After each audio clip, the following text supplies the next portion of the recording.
something special about sharing a pint of Guinness with those around you. Whether you're toasting the good times, great company, or sizzling the joy of the moment, Guinness is there to make it unforgettable. So raise your glass, stay sláinte, and take your first sip. It's a lovely day for Guinness. Let's get it. Stout. Good things come to those who wait. Enjoy a pint today. Diageo Beer, USA, New York, New York. Please drink responsibly. Got it. Let's do the show. I'll get to the chat in a break. This is a quick open.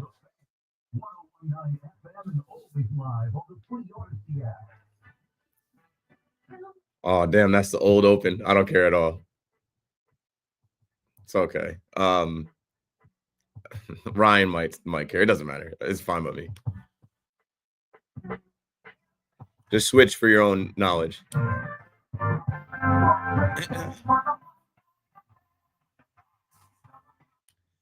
Yeah, freshly back from the stadium, free day on a Thursday. I'll see you there tomorrow for Friday as well. Keith McPherson on the fan. The Yankees win. The Yankees win. And I told you I wasn't sweating that loss last night. I tipped my cap last night to the Guardians, Luis L. Ortiz. And what I expected to happen tonight happened. Max Fried is Max Fried and Saved by the Bell. What the bell? What the belly? And all that smooth jazz. Yeah. Tim Hill holding it down. My boy Low back. It's good to see the Yankees go out there and win the ALCS rematch, right? All the hype around the World Series rematch. That's a good team, the Guardians. That's a good club right there. We could end up seeing them in the postseason, and the Yankees went out there and handled business after being shut out last night, after being shut out for what felt like, as this game started, was 12 innings. I'm sitting in my seat. Shout out to my boy Zach. I'm sitting in the seat in the fourth inning, and I'm like, after Belly makes that catch and we're in the fourth inning, I'm like, if they don't score in the bottom of the fourth, we're out of these seats. These seats are bad luck. We got to move. Shout out to WFAN for providing great seats, but I'm superstitious. I've sat in so many seats and sections in there. If we're not scoring, I'm not sitting there. And then what happens next? Judge breaks up the no-no, and then a belly bomb. 888-808-1019. So, going into the game today, Dominguez is back. Yay. Embrace the Martian. Embrace the Martian. I just didn't want that kid to hit the IL.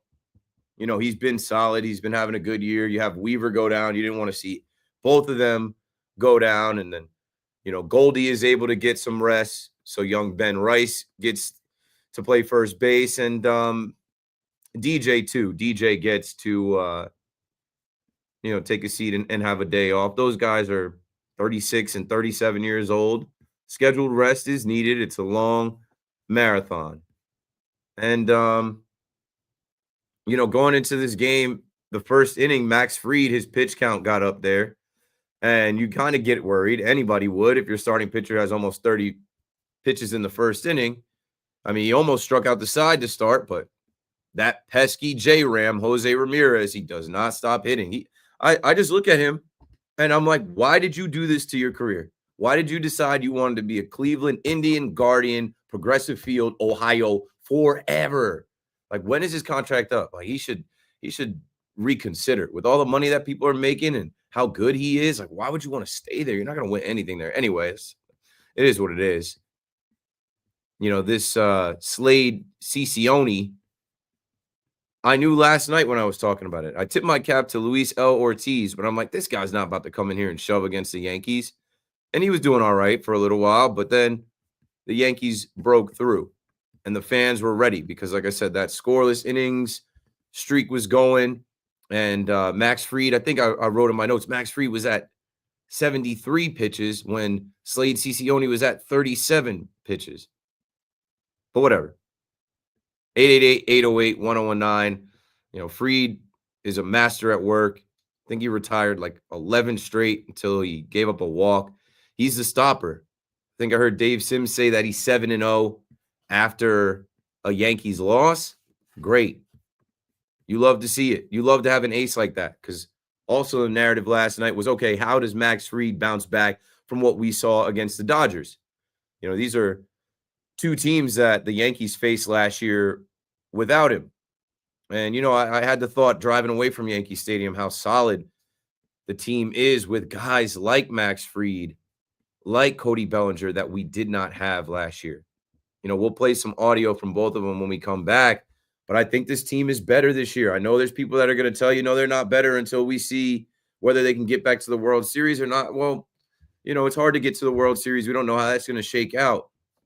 But I tip my cap to Cashman, adding guys like this that you can count on. And then, Jazz coming back, an immediate impact in this series, picking up, better than he left off. 3 hits in a row, had a stolen base, run batted in, and I think he had 5 hits in the series, making his presence felt. Austin Wells gets a knock. Peraza should have had 3 hits. That was a robbery. That first one, he smoked.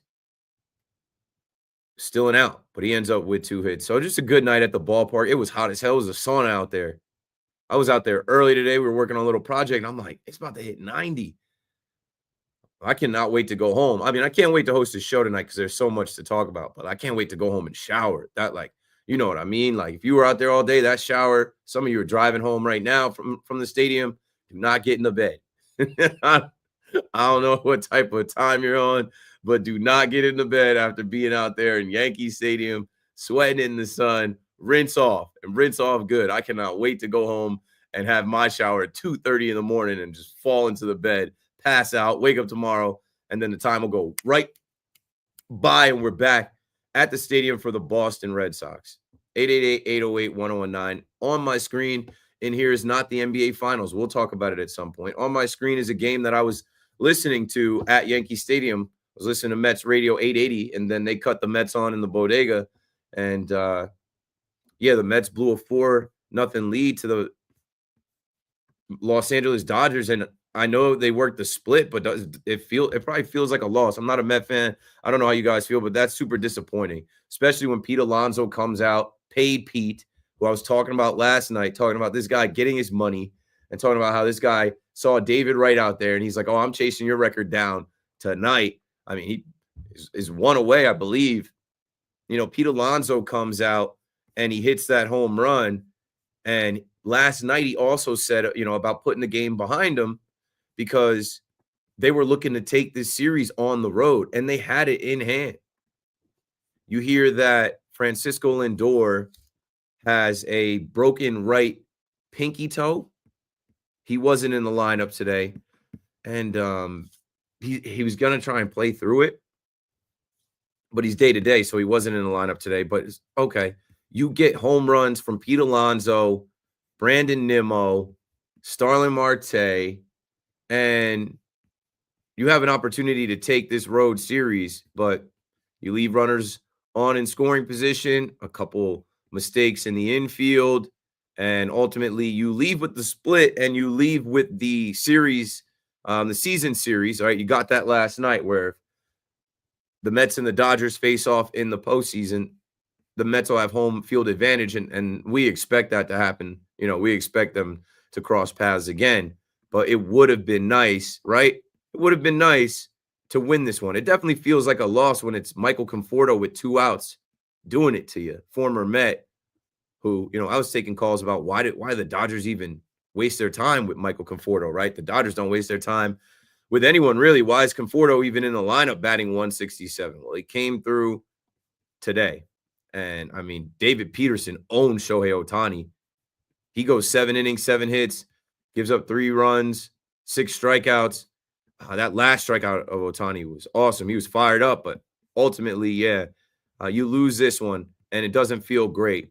But at least you have the Rockies to get right against, and you got to kind of just move on and say, okay, we worked the split. We didn't beat the Dodgers in this series, but we beat them in New York, and we took the season series from them, and we'll see them now sometime, hopefully in October. So we'll start with the Yankees. We'll start with the Mets, but the NBA Finals are on, and it's getting close here at the end, but no, it's not. It's like I'm not watching. I'm watching the score. I'm watching the Mets encore. Now I guess I can turn to the NBA Finals.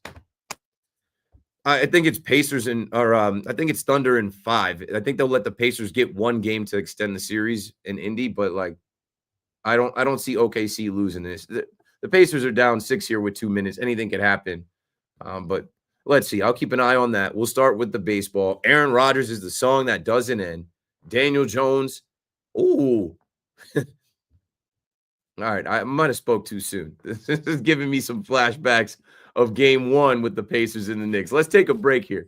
We'll break and I'll fill you in on what happens with this Oklahoma City Pacers finals game 1. But there's a lot to unpack tonight, a lot to talk about. Keep McPherson on the fan. Call up and don't go anywhere because we're coming right back. What's up, man?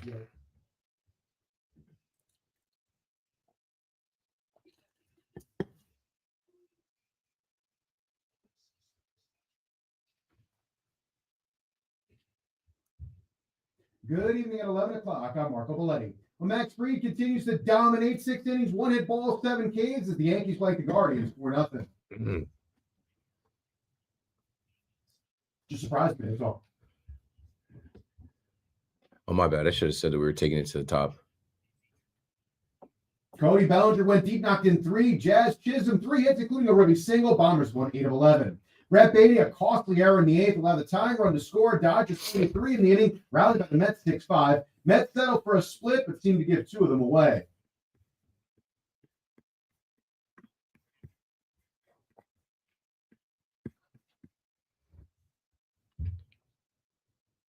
Ooh. Meanwhile, Francisco Lindor, broken pinky toe, will be evaluated on a daily basis. Aaron Rodgers expected to finally put pen to paper with the Steelers on Friday. It won't take long for Rodgers to face his old team, Jets, the host Pittsburgh, to kick off the season. In the NBA Finals, the Pacers, could they be doing it again? They've been down by as many as 15, but have pulled it within 3. The Thunder now clinging to a 110-107 lead, 122 left in game 1. Shai Gilgeous-Alexander's got 38. Pacers have turned it over 24 times. 19 in the first half. Again, they have cut it to 3. 110-107, a minute left. In Clear Skies, Pitcher Park, that's happening. I'm Marco Belletti.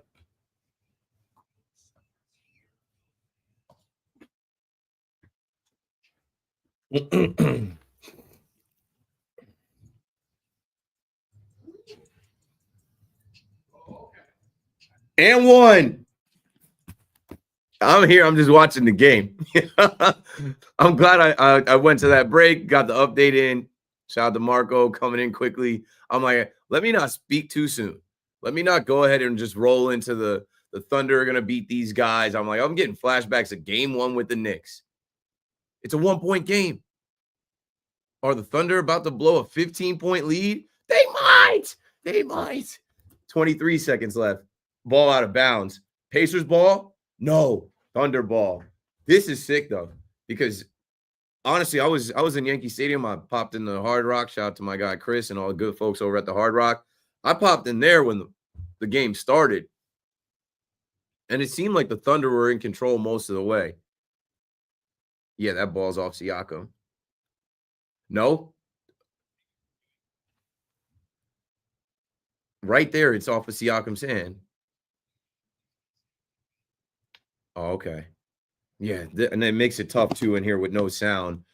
All right, so 1-point game, 110-109, game 1 of the NBA Finals. And I'm like, let me stop talking before I say, oh, the Pacers could get this game. And what happened in the Eastern Conference Finals? The Pacers came back and got that first game. They ended up taking the series.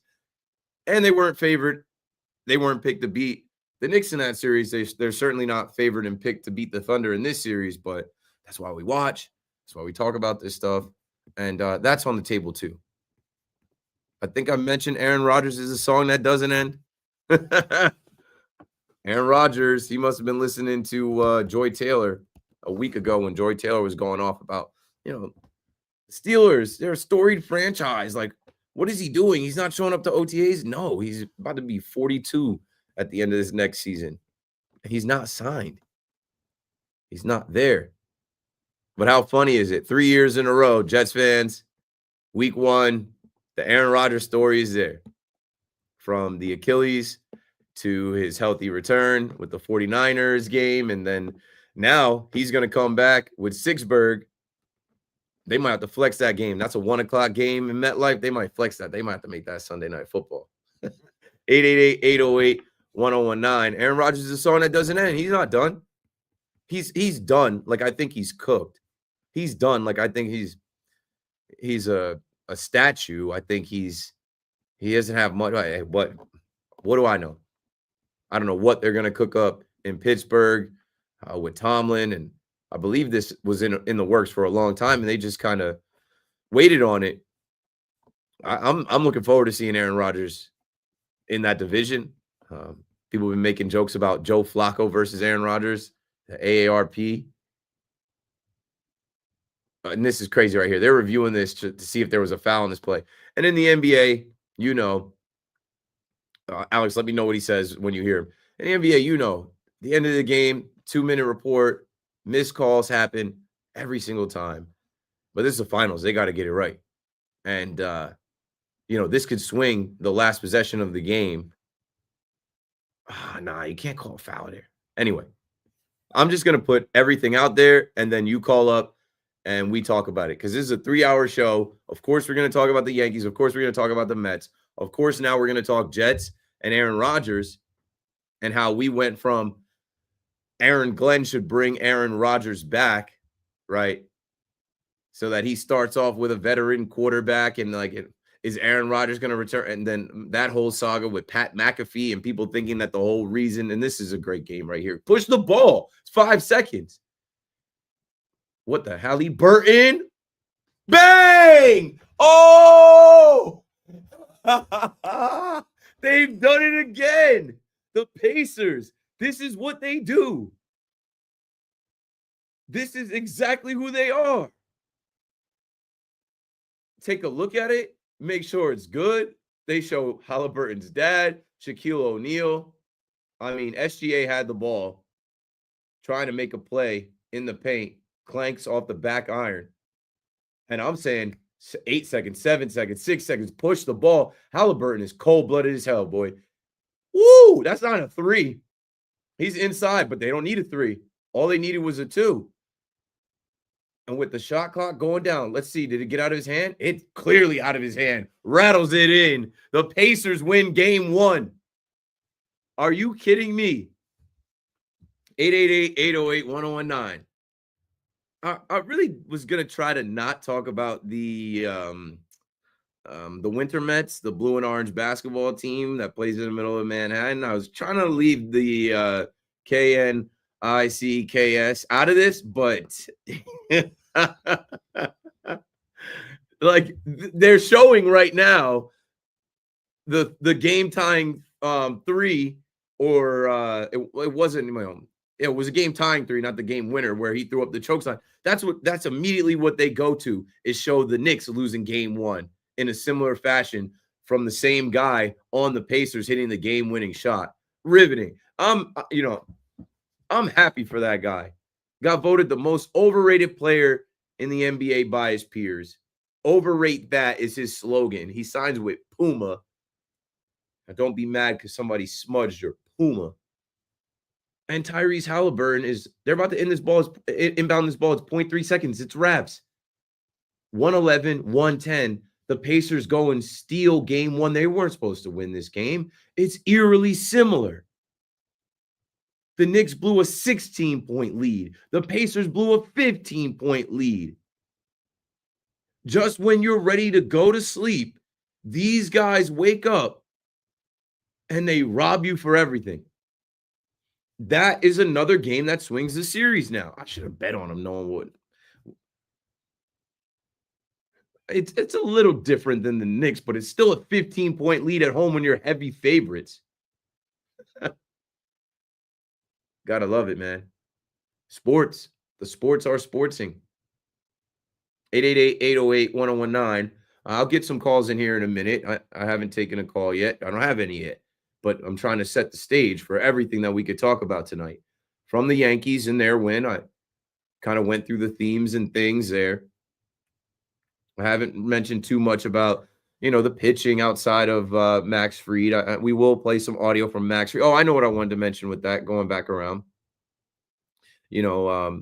Max Fried giving some love to Austin Wells, because people are starting to question Austin Wells. I got some calls last night about Austin Wells, some calls last night about Anthony Volpe, and everything isn't batting average. Everything isn't like, coming up with hits in the clutch as far as determining somebody's value and worth to the team. Max Fried is looking like the favorite to start in the American League All-Star game. This game is crazy. I can't get on this. It's final. Woo! That just swung the series. So if people weren't watching the small market Pacers versus the Thunder, now you got an interest. And I was expecting a gentleman's sweep. I don't expect Thunder in 5 now. Not with the Pacers stealing the first game like that in OKC. This is great. So this is going to set up for probably a 6-7 game series here. And Tyrese Halliburton, good for you, bro. Continue to shine. Good for the Pacers. I don't know how many times I said tip your cap to the Pacers organization, their head coach, this team that they put together. They are good, right? And like, not for nothing, I know it's going to turn into some Knicks calls. I was saying it was an overreaction to fire Tom Thibodeau. I was saying like this was a lot of this I feel like was based off of this team knocking the Knicks out back-to-back years, this team not being the favorite, this team being small market, this team not paying any luxury tax, this team, you can't lose to the Pacers. Yes, you can. The Thunder, the best team in the NBA, just lost game 1 of the finals to them on their home floor at the buzzer. I can't think about anything else. All right, back to what I was saying about Austin Wells. Let's play some audio from Max Fried talking about Austin Wells. And what I was saying was, this is Max Fried's first season as a Yankee, and he's looking like the favorite to win the Cy Young. He's looking like the favorite to start in the All-Star game if he continues like this. And you got to give some credit to the guy calling the game and catching the ball. Let's hear from Max Fried after the game talking about one Austin Wells. Felt like I was mixing my pitches really well, working well with Austin. Feel like he had a really good feel of the game today and had a big meeting when he came out during that 3-1 count to be able to settle me down a little bit and be able to get a big out.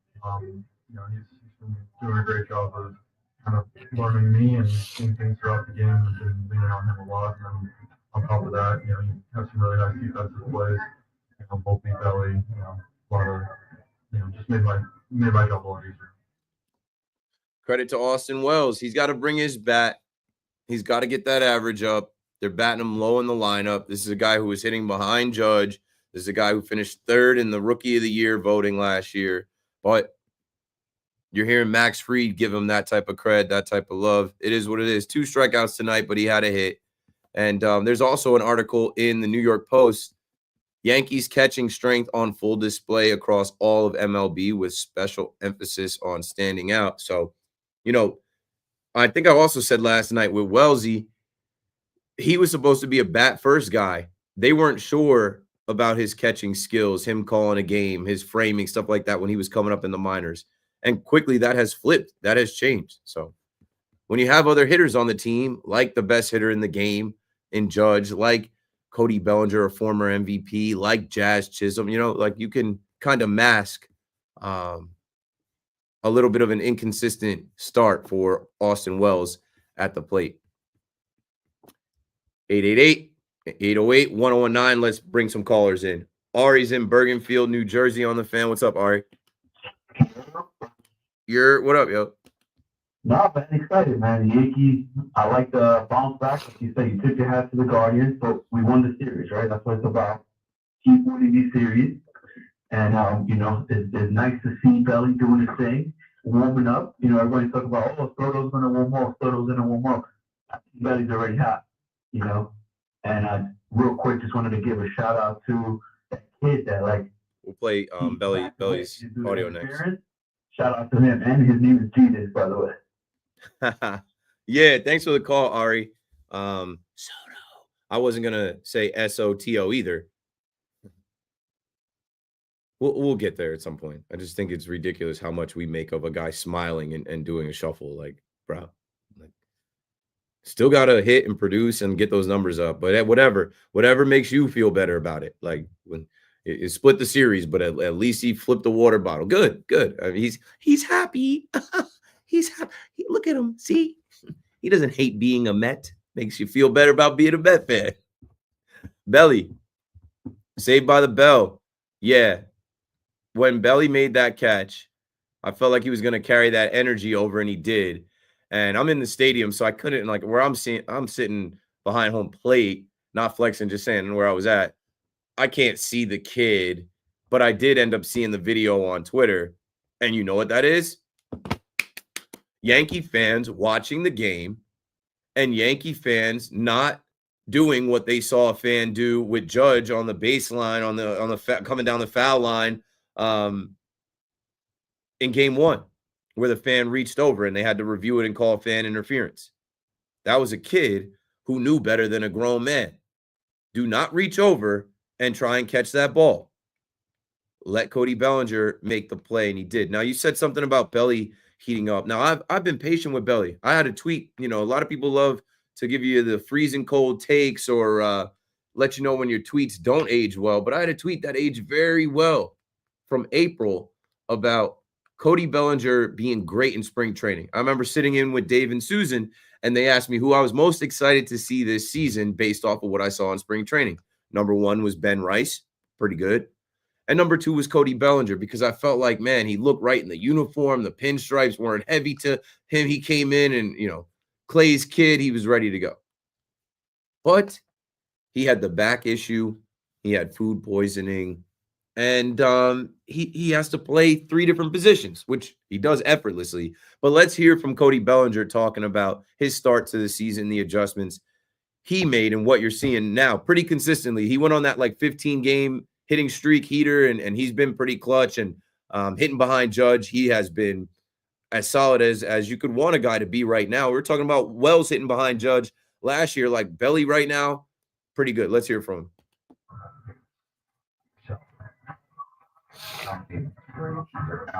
I think at first was obviously do too much. You know, just had so much excitement, obviously, and maybe adjustments, had really good conversations with the head coaches, and it's never easy. So just making the right adjustments and continue to focus on the right things, and ultimately just getting ready every day to be the best version and help the team win. And that's what I try to do. Count it. And I understand it, Belly. I get it, bro. Like, being excited to be a Yankee and doing too much and being excited and trying to make things happen. And then you kind of lock in. And we're in June now, folks. Like, it's 90 degrees. It's hot. It's summertime now. You know, my take on him was, okay, he's had all those things. Let me judge him after Memorial Day.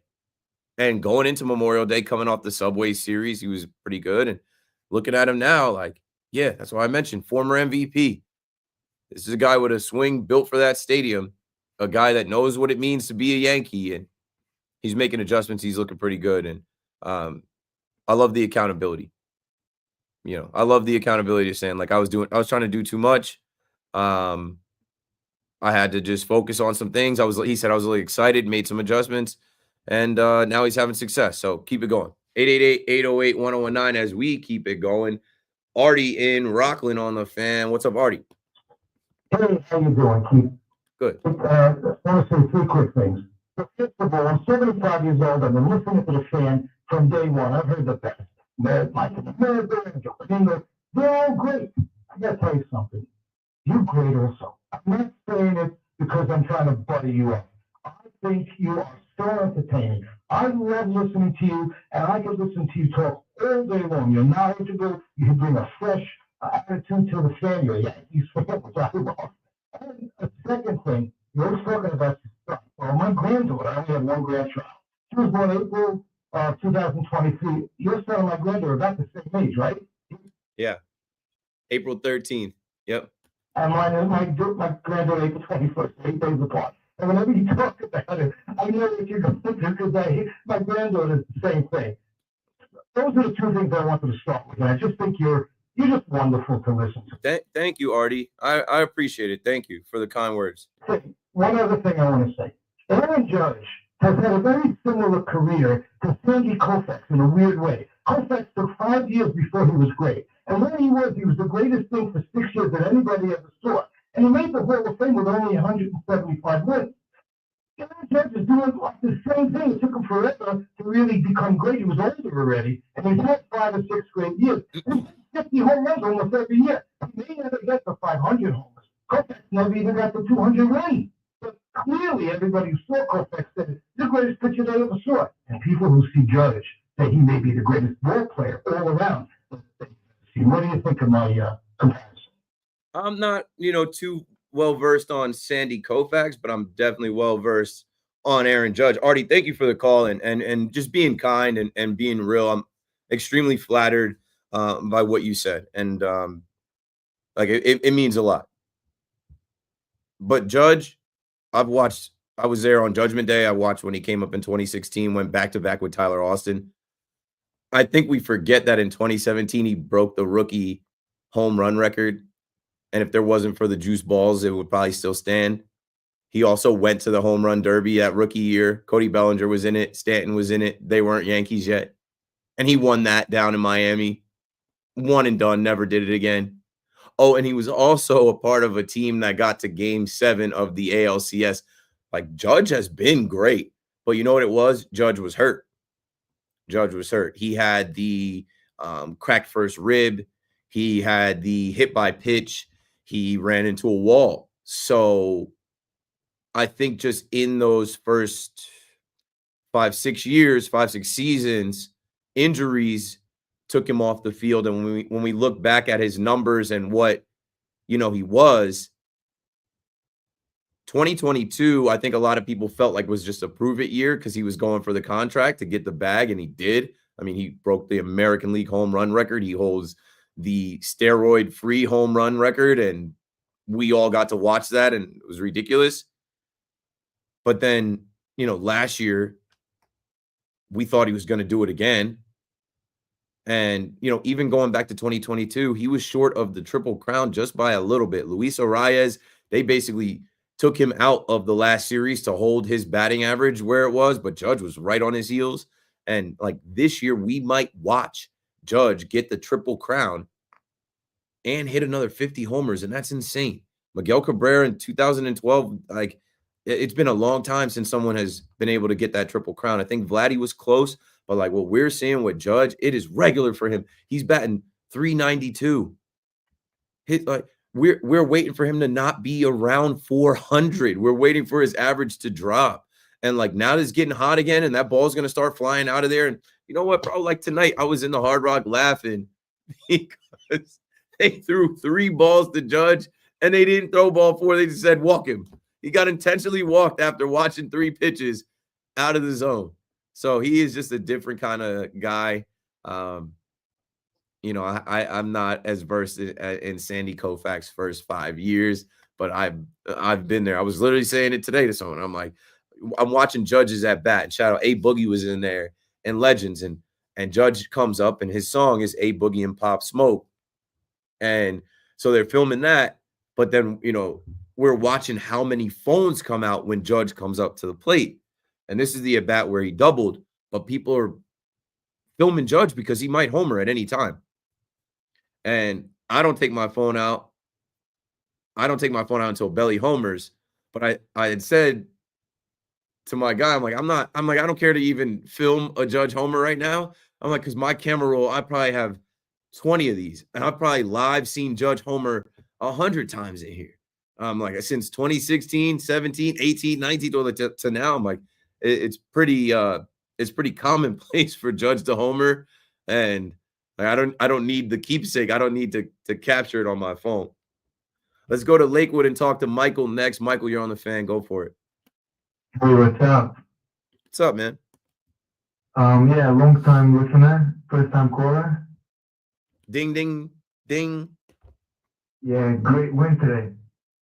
Finally starting to hit fully a full force. And Chisholm 3 hits. Great game, and Freed, of course.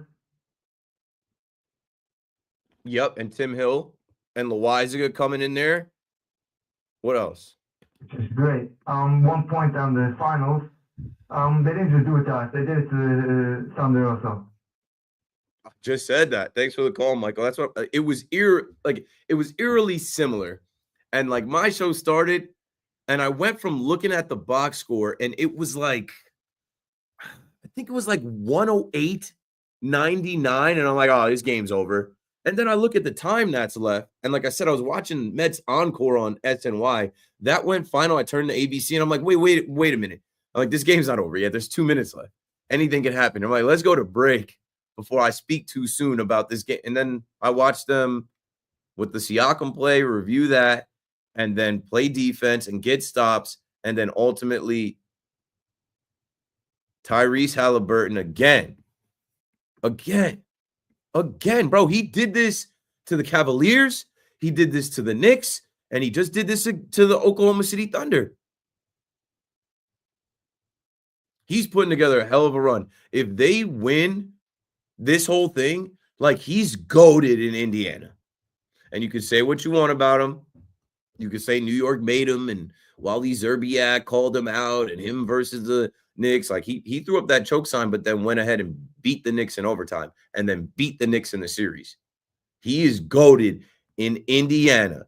If they are able to bring the finals back for the first time, for them to be champions out there, what? Gotta hate that if you're a Knicks fan.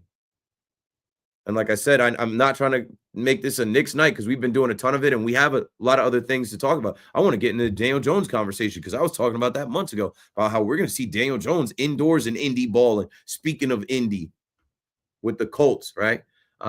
Aaron Rodgers, we got to talk about. Giannis, we got to talk about. But, man, I know the Knicks fan doesn't want to see the Pacers win it all, but maybe that's a good thing for you. Maybe if the Pacers win it all, they take their foot off the gas. And maybe some guys leave and some things change, whatever. It happens every time a team wins a championship. They're never the same. It's hard to repeat. Maybe the Pacers win, and then that opens up a lane for the Knicks. But ultimately, I like watching the Pacers tonight.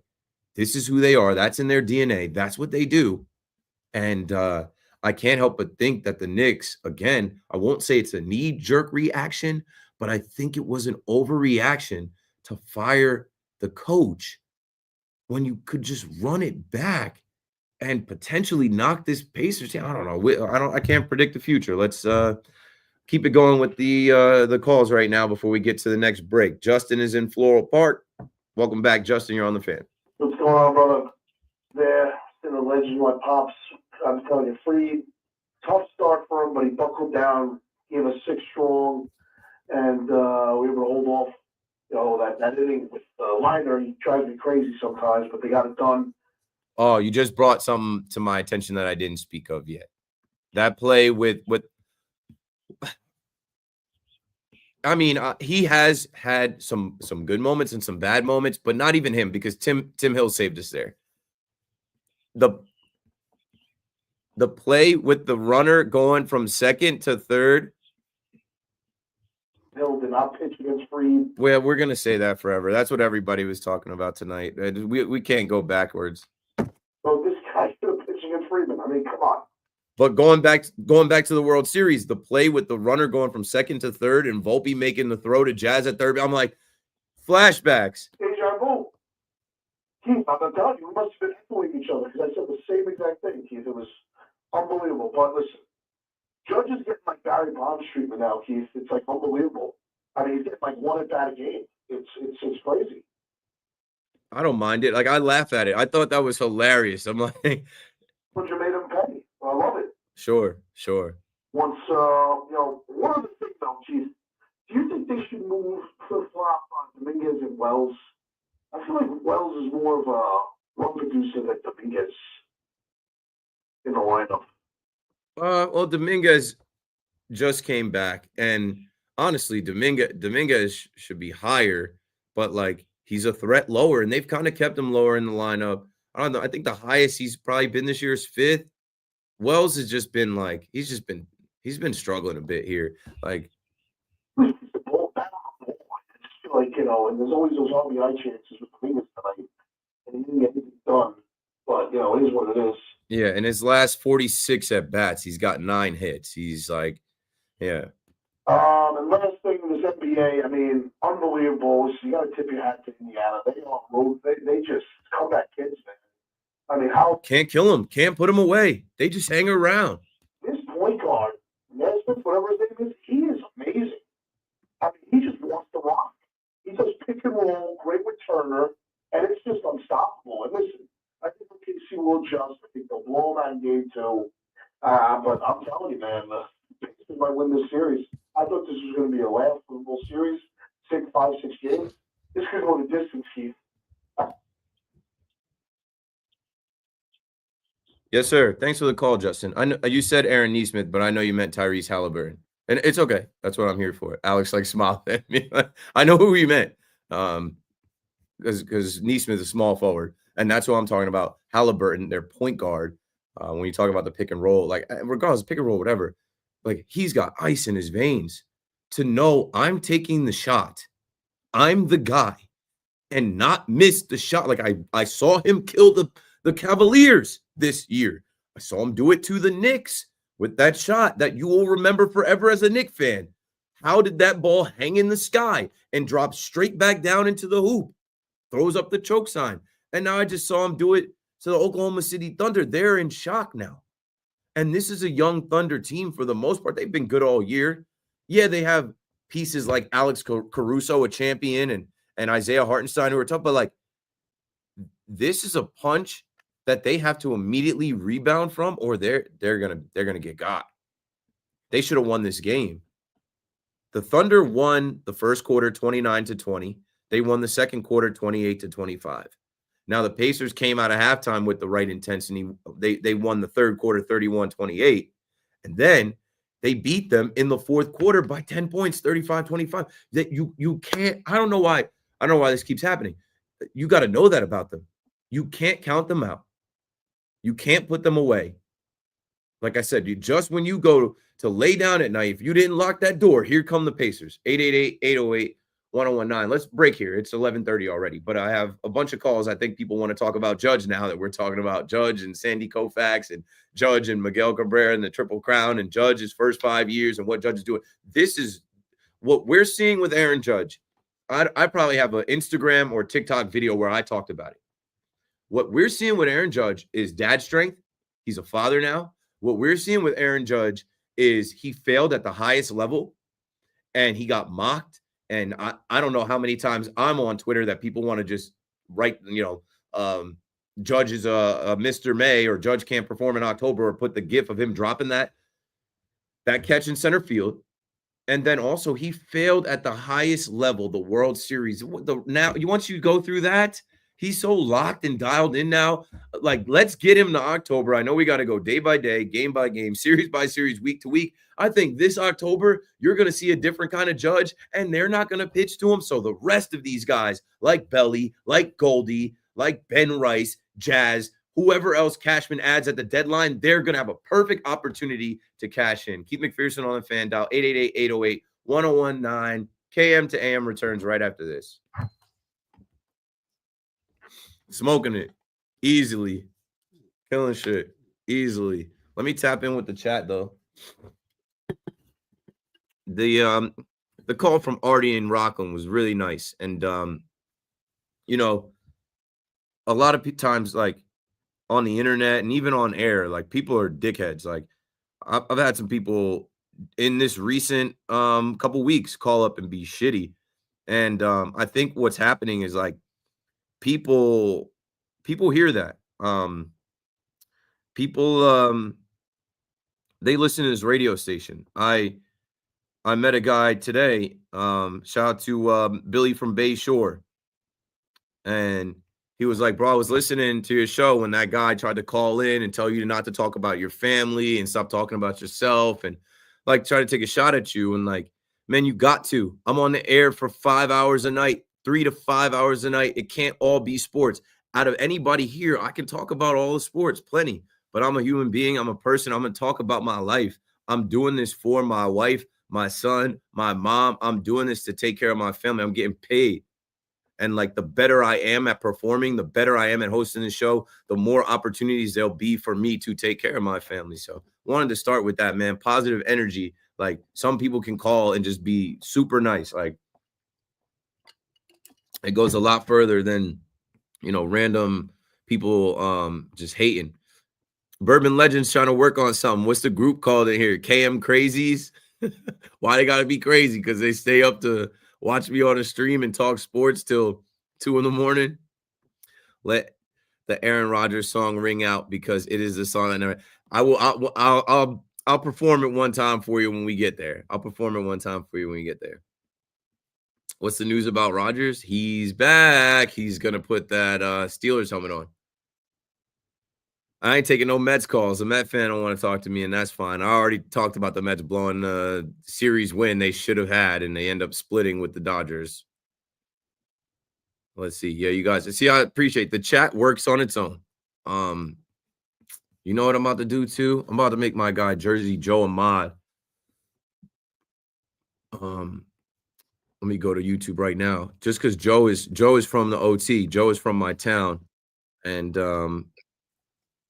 I know I can trust Joe, and I trust everybody that's got a wrench in here. But I'm looking to add more mods because I know every night y'all can't be in here. I know every night, people got to go to bed and people got other stuff to do. Let me see. Where is Joe only on? No, Joe is watching on YouTube. Let me see. Jersey Joe. If I click on him, add as a moderator. My man. Boom. All right, so we got another mod. Everybody clap it up for Jersey Joe from my hometown in the chat. He's got a new wrench next to his name. Salute to the chat. You already know. We're doing this. I am working, man. Like I said. So the wire that I have is not the right wire to run into. There's no way to flip the external headphone output into an input for the loop back mixer that I have. I have this loop back mixer. I just got to feed the audio in, and sooner rather than later, we'll have crystal clear audio in here, and then it's all the way up. You know what I'm saying? Like you'll be watching this stream and it'll sound like the radio. But quickly here.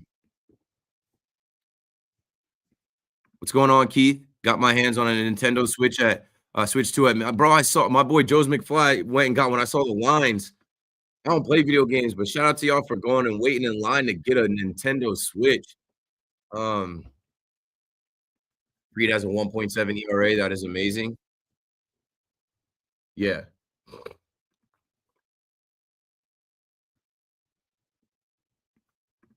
Same.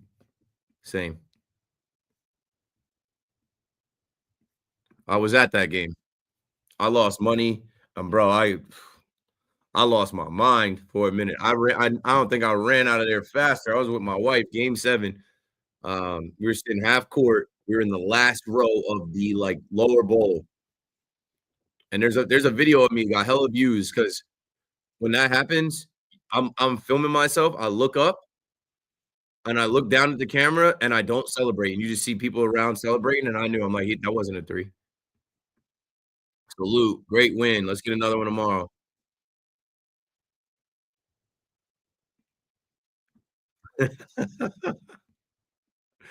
Facts. Are they going to win the chip, though? Not so fast now. Amber popped up right at 11. You know what I first thought? There was a moment where Lindor slammed his helmet yesterday. He was pissed off. I don't know where that came from. I wasn't watching the game to see when he got hit by a pitch, but that's where they said the pinky toe thing happened. He got hit by a pitch.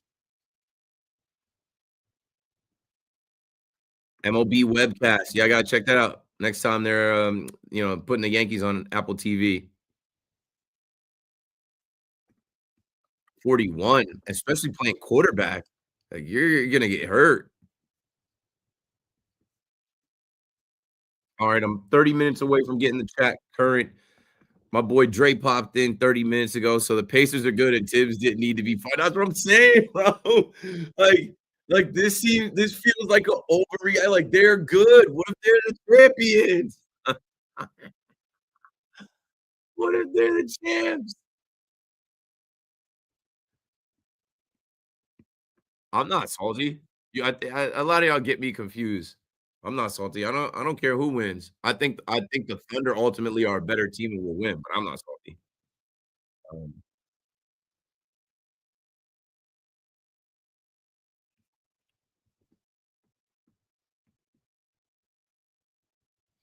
Halliburton is the truth, bro. Ice in his veins, bro. Stone cold killer, bro. He's got some moments. He has got some moments right now. You absolutely could run that back. Get him some better players, bro. Rick Pitino came in here and said he was handcuffed by 7.5 players. He's playing against the team. Let's look at the box score. The Pacers played 10 guys tonight. The Thunder played 12, 11. He didn't have a bench, and he didn't trust his bench. I don't know, man.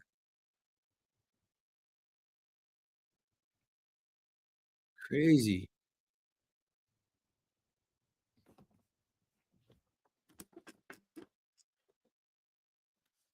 Rolling right along here because we don't have that much time. And before you know it, I'll be out of here, and there'll be things I didn't get to. I know it's Cheers on the Fan.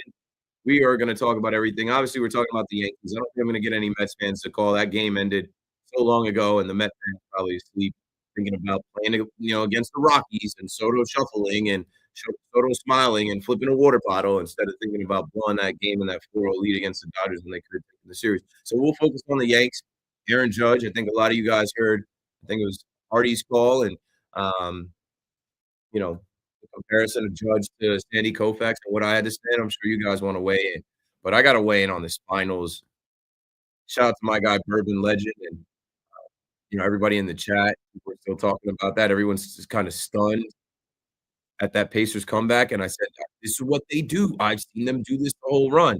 So Bourbon Legend sent me a tweet from Underdog NBA. The Pacers have 4 comeback wins with less than 5% win probability in this playoff.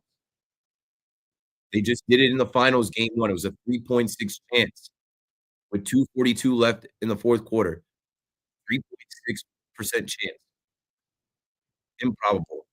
Like, in the Eastern Conference Finals, with 58 seconds left in the fourth quarter, a 1.2% chance. In the semifinals, game 2, where they took that 2-0 lead against the Cavaliers, that's what I'm talking about. Like, I was like, "Yo, we did this against 4.1% chance with 57 seconds left in the fourth quarter." And in round 1 against the Bucks, 39 seconds left in overtime was a 2.1% chance. Are they a team of destiny? Did the Knicks tweak?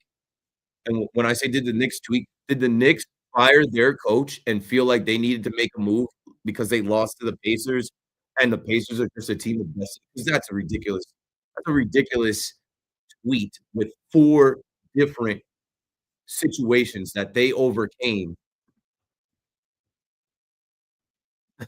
A team having 97, 96, 98% chance of victory.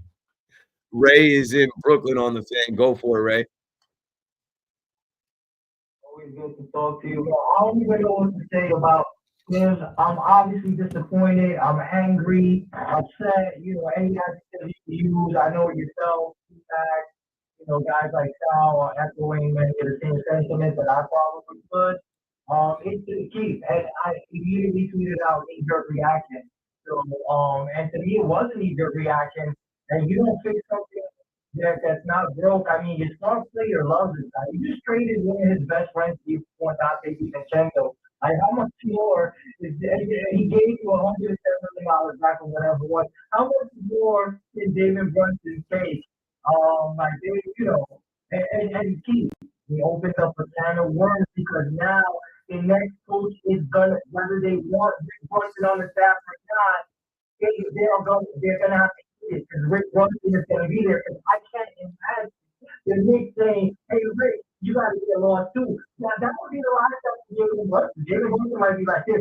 Yeah, you know what? Trade me, because you fired my coach, you fired my dad, and you fired one of my best friends. Like I opened up a can of worms. A lot of people when I'm talking about that dynamic. What do you think about that? Tyler Kolek season. Get Tyler Kolek ready. No, for real though, for real, he's like, because like what coach that is worth, his fault or whatever it is people that say that is the expression is not gonna want to choose his own staff. And you're forcing Rick Brunson onto the next coach, whether it's a guy with experience or whether it's Johnny Bryant. I mean, isn't the next coach entitled to pick his own staff? Except in this situation. He has to be able to pick his own staff because he's coming into incredibly difficult circumstances to deal with as it is. Yeah, no, and here's the thing, and I understand what he's done, but you know what? If the Knicks win the title next year, I don't care if it's Johnny Bryant. You can't tell me if you're Leon Rose. I don't want to get into about bro. We need to get in on one. This team is in a win. So you say yourself, you say this that about is a world title sport is a failure. So you don't know. You don't want to I'm talking about a rookie guy. I need to go on too. I need to help that team standard that you help the team builder and culture builder. It's not a good thing because now we're having fans walking around and it's like a reset. But I'm so mad at what he did. I actually want to hold him to the same standard. Like I don't know. You can't because they don't pop out and they don't talk and you don't see them anywhere. You can't press them. You can't. They hide and they're very good at it, which is crazy to me because one team that unites New York City, the people that run it, they can live in the dark. It's crazy though because I'm telling you right now, if I were the owner and James Jones is going to go for so long, and luckily, he's been, he's taking the time. Given that he didn't have anything to do with this Taylor hiring, with everybody, I think it's Rose's decision ultimately. But like if I were James Dolan, I would write the same letter if we didn't win the title next year that I would put out the statement that Rose put out saying thank you, Sid, we really appreciate you and everything you've done. However, this organization is at a stage where anything short of a title is a failure, and I might consider that him go too. Even We'll see. They haven't hired the next coach yet. We'll see how it all shakes out. I just think it's incredibly difficult for the Knicks to win the championship and avoid all that. Give me your Yankees thought, Ray. I just got a ton of people on the line. Sure, no, absolutely. So the Yankees, I know you were talking about for the Triple Crown, and I think he's a thing, except the fact that me and my nephew and my son, we are all really at the every time we stop runners on base, he's being walking, he's stuck at 50 RBIs forever. That's the only concern I would have with that is that he doesn't get the opportunity for the runs driven in. That's all. I appreciate it like always, man. You have a great morning. Thanks for the call, Ray. 888-808-1019. I'll read something that I did clip from my notes about the Knicks, but we're going to keep it mostly Yankees. I know a lot of you have Knicks fatigue. I know a lot of you are like, all right, they lost how many days? Now it's, the story keeps snowballing, something different, but NBA trade report put sources out there, and they tagged Michael Kay. I didn't hear Michael Kay say this, but this is in quotes, and it's attributed to Michael Kay. Saw Michael Kay at the stadium today, Michael. If you're still driving, I think you're home by now, but saw Michael Kay driving today into the stadium, and then I spotted Michael Kay's car parked. I'm like, Michael Kay, I know your car and exactly where you park now. To me, that's cool as like a fan, but also as like I guess, peer in the industry. Anyway, so this comes from Michael Kay, according to NBA Trade Report. I don't think this is a ball sack sports thing. I think this is a quote taken from his show. Tibbs lost a power struggle with Worldwide West, who convinced Dolan and essentially went over Leon Rose's head. Another factor, the front office below Leon resented that Tibbs got all the credit for the turnaround. If they made a suggestion he didn't like, he would call them out. So they felt disrespected. Thus, they spread the narrative that no one wanted to work with a grumpy old man. Only getting to the finals would have saved his job. Like, we have gotten to the point now where, like, now Worldwide West is out there. We never see or hear from him. We don't know what to believe about Leon Rose, who was Tom Thibodeau's agent. Dolan is also involved in it. I don't know. I just think now when you see the Pacers go and steal that first game from the Thunder, they have been able to steal games like this whole run this year. Maybe they're just on a run this year to win it all. Maybe they're just a team of destiny. And if you blew up your team, which you have the players, but like the architect of this, run of winning years and back-to-back 50-win seasons, if you got rid of the leader, the coach, the architect of this team because you felt like they should have beat the Pacers, maybe you're underestimating the Pacers. Maybe you didn't want to give the Pacers the credit, and maybe you overreacted in the pain of that defeat. 888, 808, 1009. Okay, so he's not going to overreact. I just said they got to overcome this first game loss that they should have won on their floor. If they lose the series, though, I don't know, we're going to be looking differently at the Knicks for losing to the Pacers and getting rid of their coach who turned the franchise around. Brian is in Jersey on the fan as we go back to the Yankees. I see some of you are Yankees and Knicks, so we'll do both, but I want to stick with the Aaron Judge conversation and where we were. Go for it, Brian.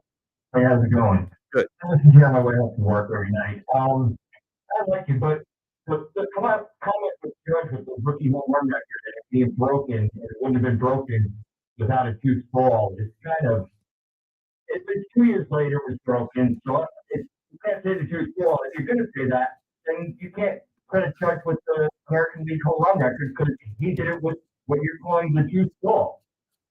But what I'd also like to say with Soto was never people were calling him the best hitter in the league when he was a free agent. He is not.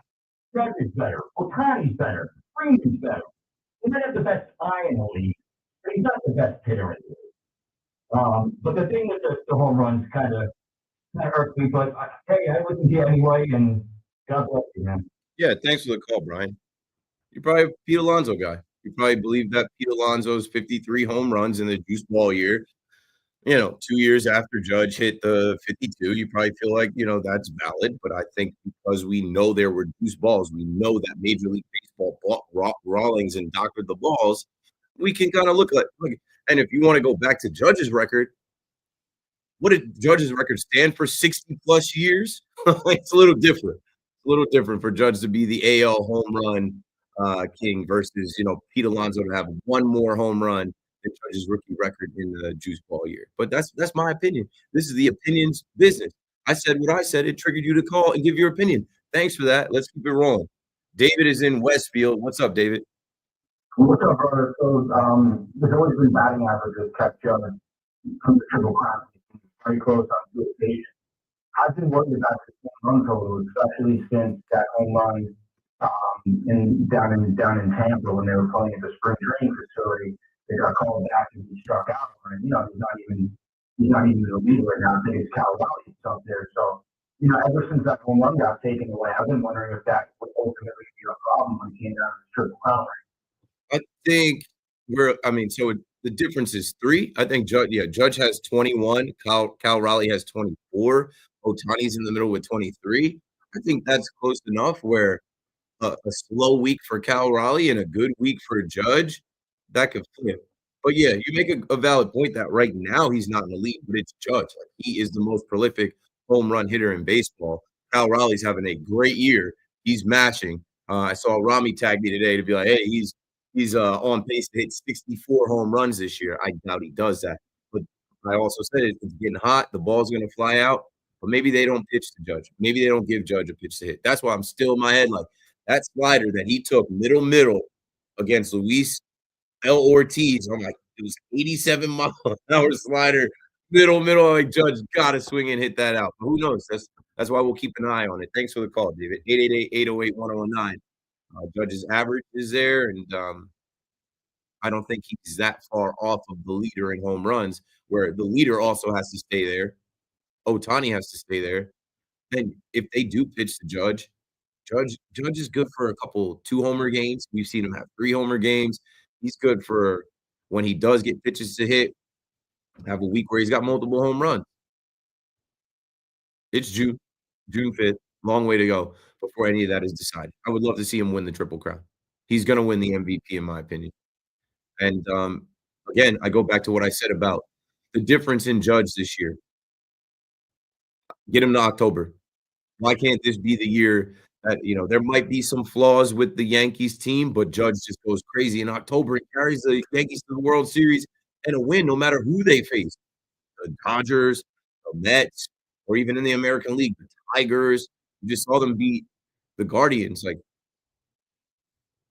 if it's not Judge going crazy, then it's all the talent around him as well. Stanton is coming back. Alex is in New Canaan, Connecticut on the fan. What's up, Alex? A couple things. I want to talk to you about Judge, but before I hang up, I want to tell you something about Mickey Mantle. So, if you give me a sec.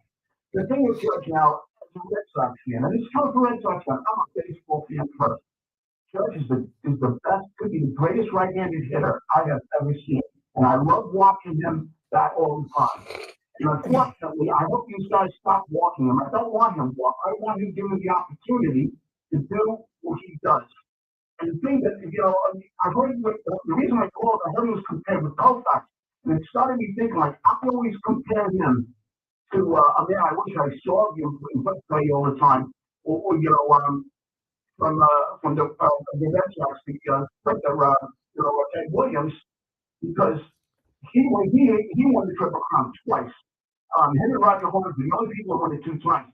But the thing is that he had great numbers, and the only time he played in the postseason, right, Judge, he had a crappy postseason. Mm-hmm. A lot of weight on that. That means nothing. The guy was a great hitter. The think he hit that lick shot in right field. A lot of people think this is what leads up the Mantle.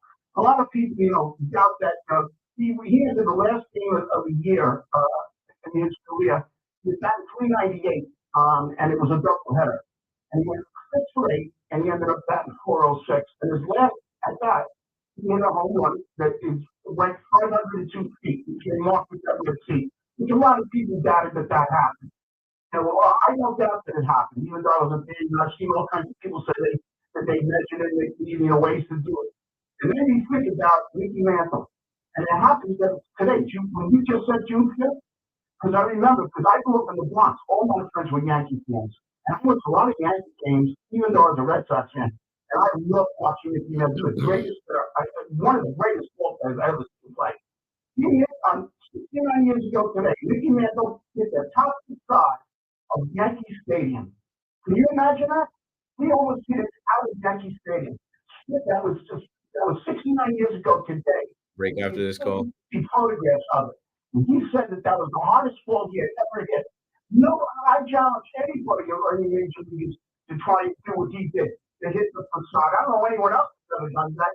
Just because no one else did it doesn't mean that he didn't do it, and he did it. And just because Williams, no one else did it 502 feet, doesn't mean that he didn't. And the other thing I'll say about Judge, one more thing, is that this poor man, unfortunately, gets squeezed at the plate all the time at these umpires that don't know how to call balls and strikes properly because he happens to be a big guy. And to me, that's crap. Because that man should be given the opportunity to bat just like anyone else can. Because to see something, if you truly love baseball, regardless of the uniform you're rooting for, I mean, that's all war stuff that we can, rip each other with. We have a lot of fun with that. But if you truly love the game, I love the game growing up, and I'm sure you did it, everyone else did. We want to see this guy hit. And I want to see him given the opportunity to catch him and to have a triple crown. Why not? This guy's a great captain, never a scandal, always a smile on his face. He's a good leader, a good person, and he deserves that opportunity. So it bugs me when, people say that, oh, he's not this squeeze, or we got to walk and walk and walk. And, I don't believe in that. So anyway, I'm sorry I had to rant off. No, I was letting you go. Good job, Alex. Thanks for the call. 888-808-1009. You said it all. I'm not even going to add to it. We got a break. It's about to be midnight. So June 5th ends. He gave you a today in Yankees history. He gave you a campaign for the automatic balls and strike system. He talked about Ted Williams. It's before my time, but I appreciate it. Somebody listening is like, yeah, I remember that. I understand that too. Keith McPherson on the show. 2 hours to go. We'll be right back.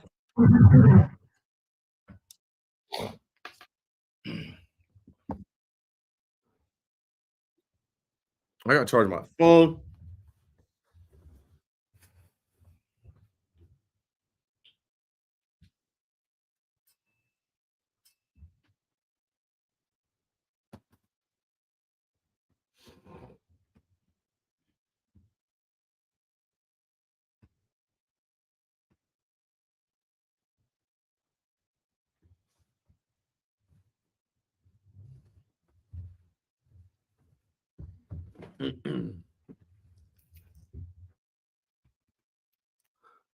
Yeah, no Knicks is impossible. This is New York City, and now everything comes back to the Knicks.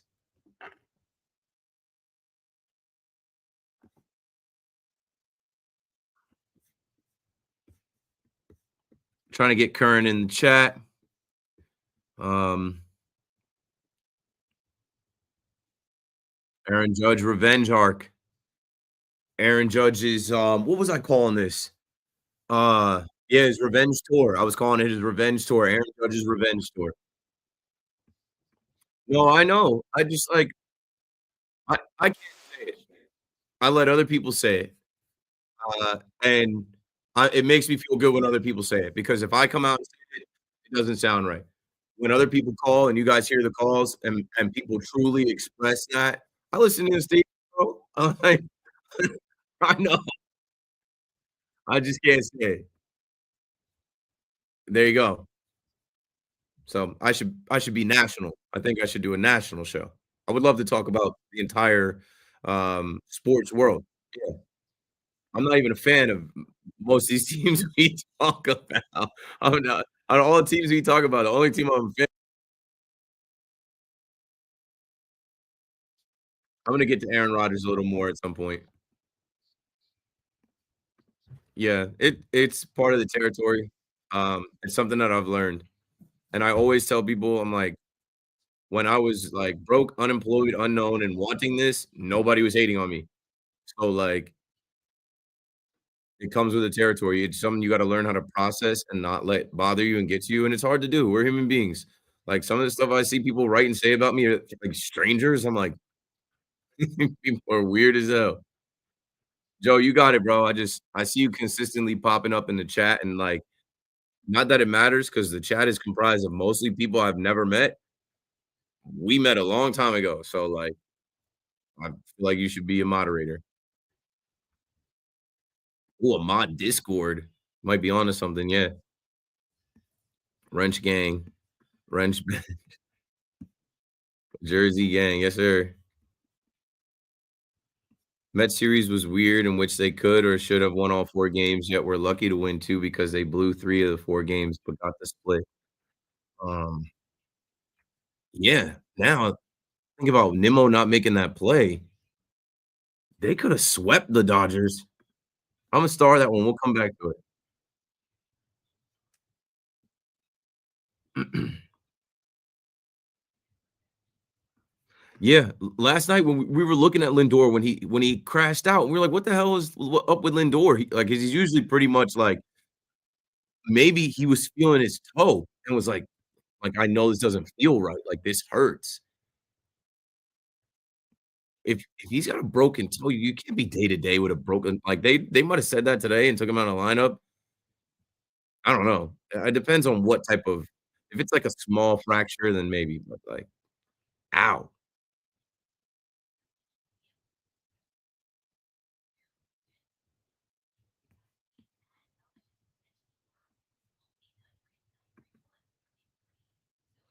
I said that if you guys send stuff on Twitter or you guys send stuff in the chat that is show worthy, I give credit. I never a lot of people will take things and try to, like, act like they found out. I give credit. Credit your sources. You learn that in college. You learn that in high school. You write a paper and you put that paper together, at the end, you need to have, your credited sources, and they need to be credible sources.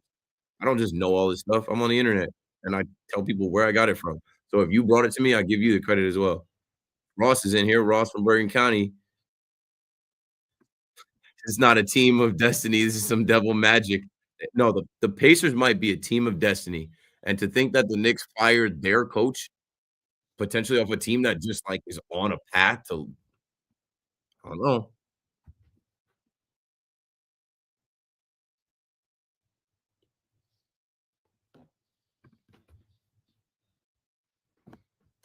Good morning at 12 o'clock. I'm Marco Belletti. Well, the Pacers did it again. They rallied from 15 down as Tyrese Halliburton, your game-winning jumper. 3/10 of a second remaining. It was their only lead of the game. They shot the Thunder well under 1 to steal game 1.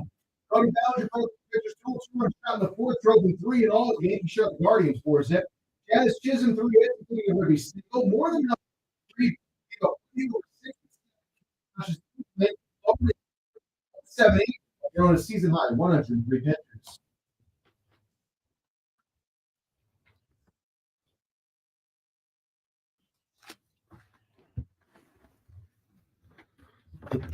Tim Hill worked out of a bases-loaded gem in the 7th as the Bombers won 8 of 11.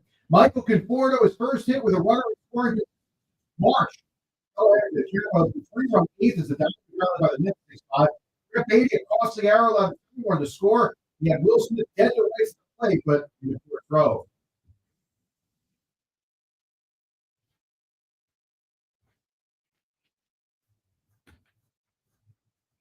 Wasted 7 strong, three-run ball by David Peterson. Pete Alonso went deep. Meanwhile, Francisco Lindor dealing with a broken value. The Aaron Rodgers Steelers marriage, all official now. Rodgers expected to sign today, just in time for mandatory minicamp next week. 78 degrees, blue skies.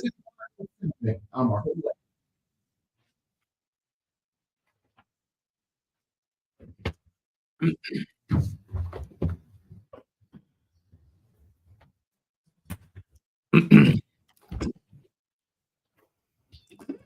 Good morning. Good morning. Let's get it, man. Marco just made me laugh with that Conforto stat. He said that's his first hit with runners in scoring position since March. I was like, well, damn, it's June now. It's June 6th. Good morning, Keith McPherson on the fan, taking calls, talking in the chat. I mean, obviously, we started off talking about the Yankees, but, had to get at the Mets a little bit. But honestly, like, the Mets should have won all of the games. Military Mike in the chat, he said the Mets series was weird, in which they could have or should have won all 4 games. Yet we're lucky to win 2 because they blew 3 out of the 4 games, but got the split. So it could only, and I'm like, what a crazy series that was. You kind of want the rematch. The Mets could have swept them. When you think about it, it's like they could have won all those games. You think about Nimmo misplaying that ball and them blowing the lead today. You could easily make the argument that the Mets should have swept the Dodgers. But that's because of brand of baseball, but that is baseball. 888-808-1019. And like I said, with Lindor, pinky toe, we'll see what happens there. With Conforto doing it to you, it feels even more like you lost the series, even though it's a split. But all is fine because you take the season series. And Soto is smiling and shuffling. He's loving being a Met. It's like, we're good. I do want to get into the conversation around Daniel Jones at some point, so I'm going to just put this out there. Anthony Richardson, right, the top 5 pick of the Colts from a couple years back, the quarterback out of Florida, he re-aggravated the same AC joint that he injured last year. And the table for his return is sometime during training camp.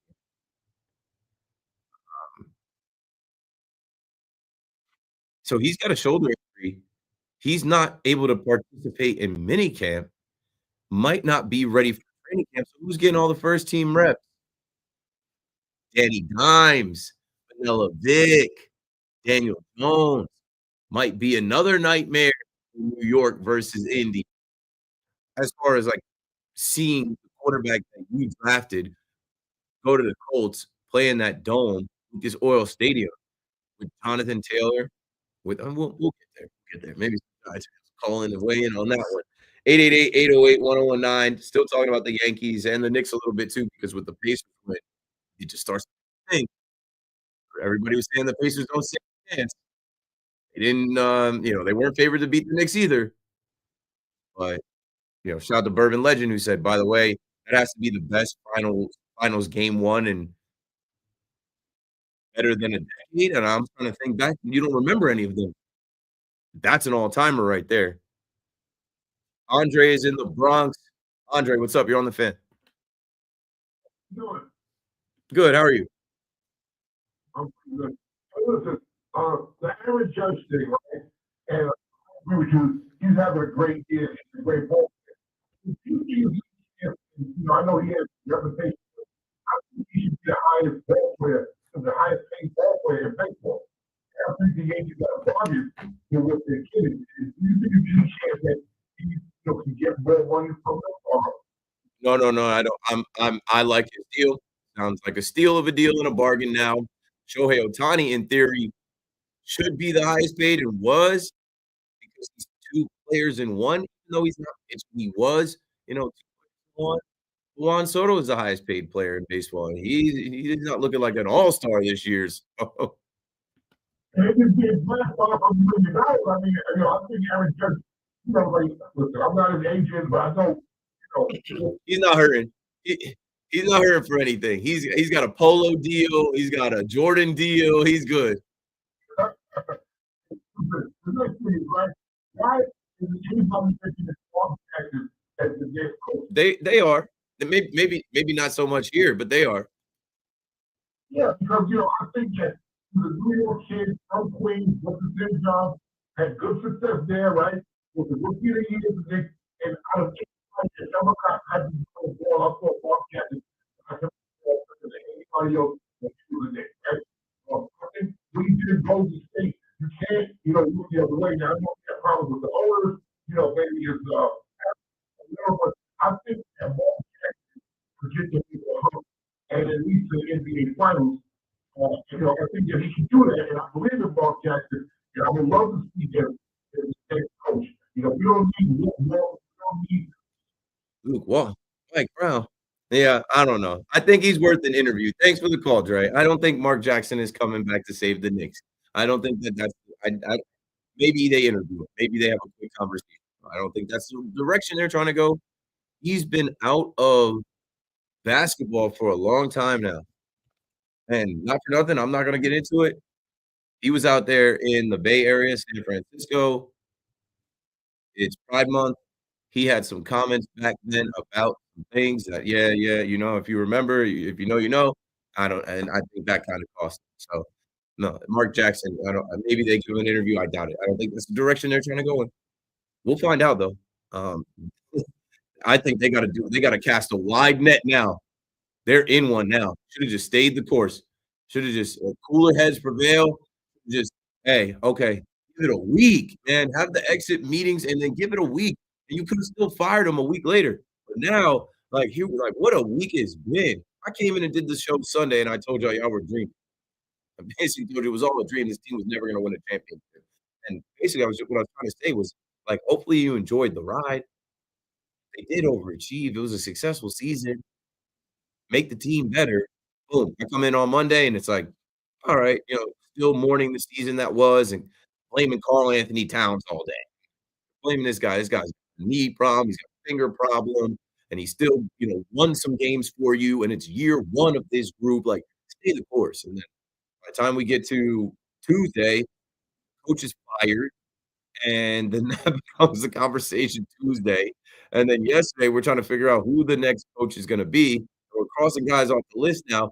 And then tonight, the Pacers actually beat the Thunder and take a 1-0 advantage in the finals, where it makes you think again, wait, did they chop their coach because they felt like it was a failure losing to this team that might go on and be the eventual champ? Jared, what up, Jared? Jared is out on Staten Island on the fan. What's up, Jared?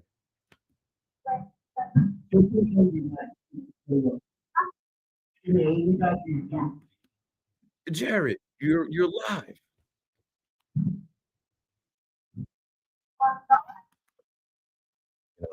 I thought he said something like, "Give me 80 back, and you could keep the single."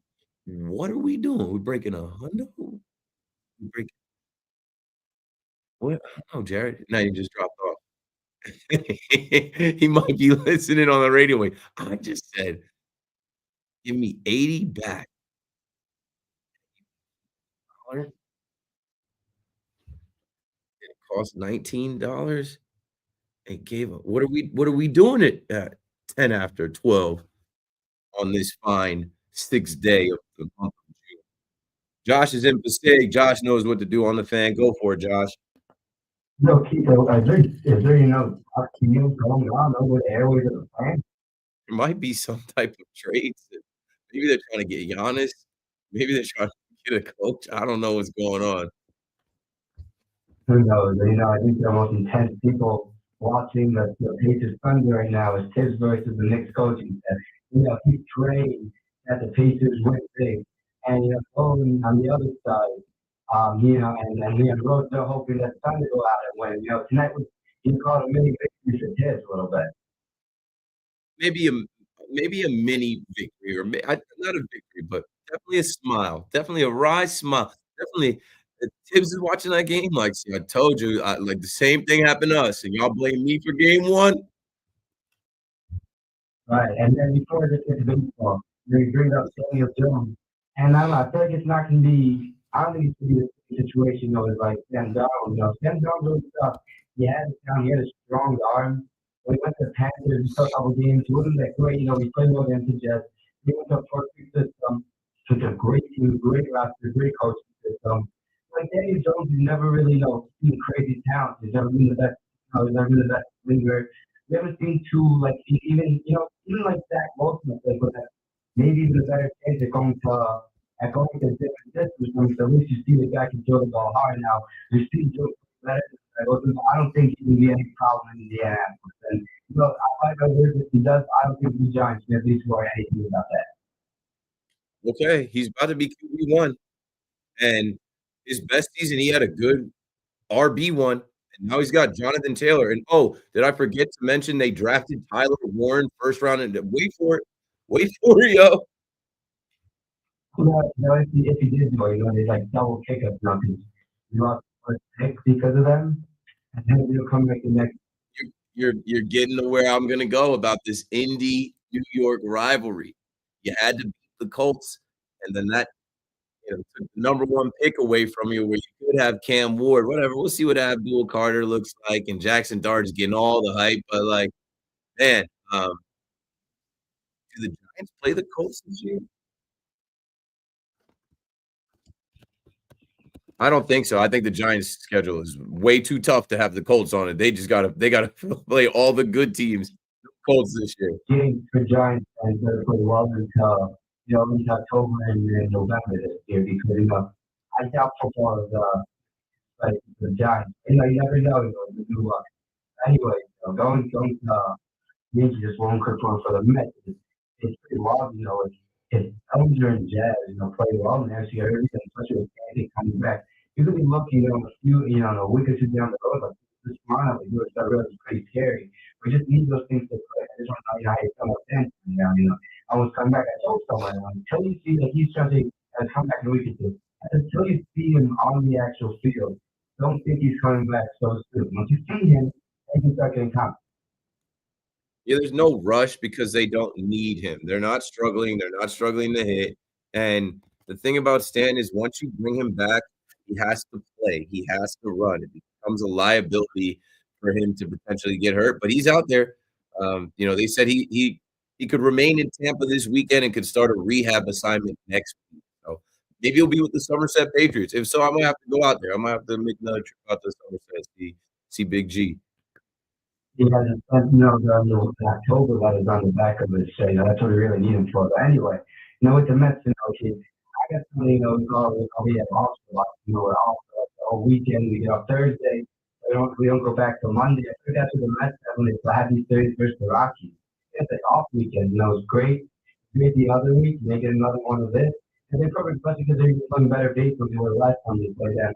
And it's not just this series of the Mets that struck LA. He's the last one also. 13 games. A lot of offensive tough, and of course it's Michael Florida. Of course it is.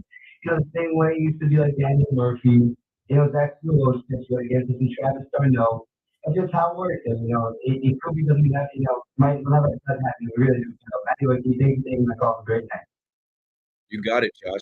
The Mets have to sweep the Rockies, and that's no fun.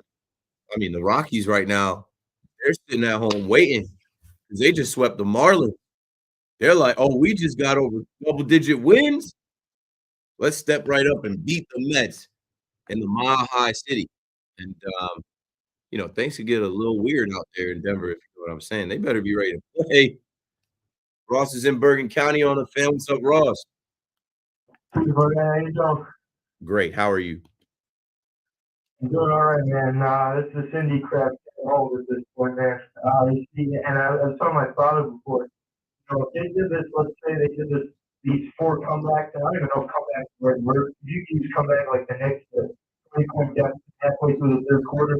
What they're doing in the final minute of the fourth, I mean, I don't think comeback's the right word, but if they did it like 3-4 times against the Bucks, let's say, you can maybe they need to close that game. But it's the fact that they're doing it against a different team each time.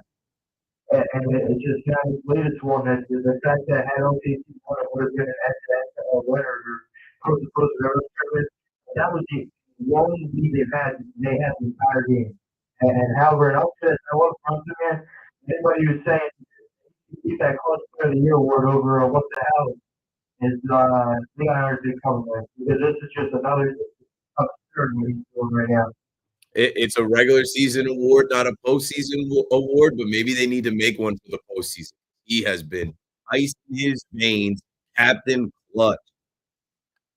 Dude, it's unreal. And just overall, I mean, you look at the fact that I think it's kind of the same thing as the Knicks stroke. Look back at the Bucks when Gary Trent almost saying like they just football choke. But I think with the Knicks and out tonight, and what he used to go to do with the Clippers shooting, especially for three. I mean, he didn't hit like 6 in a row tonight like he did against us. I mean, they're running down the stretch. It just can't be said enough.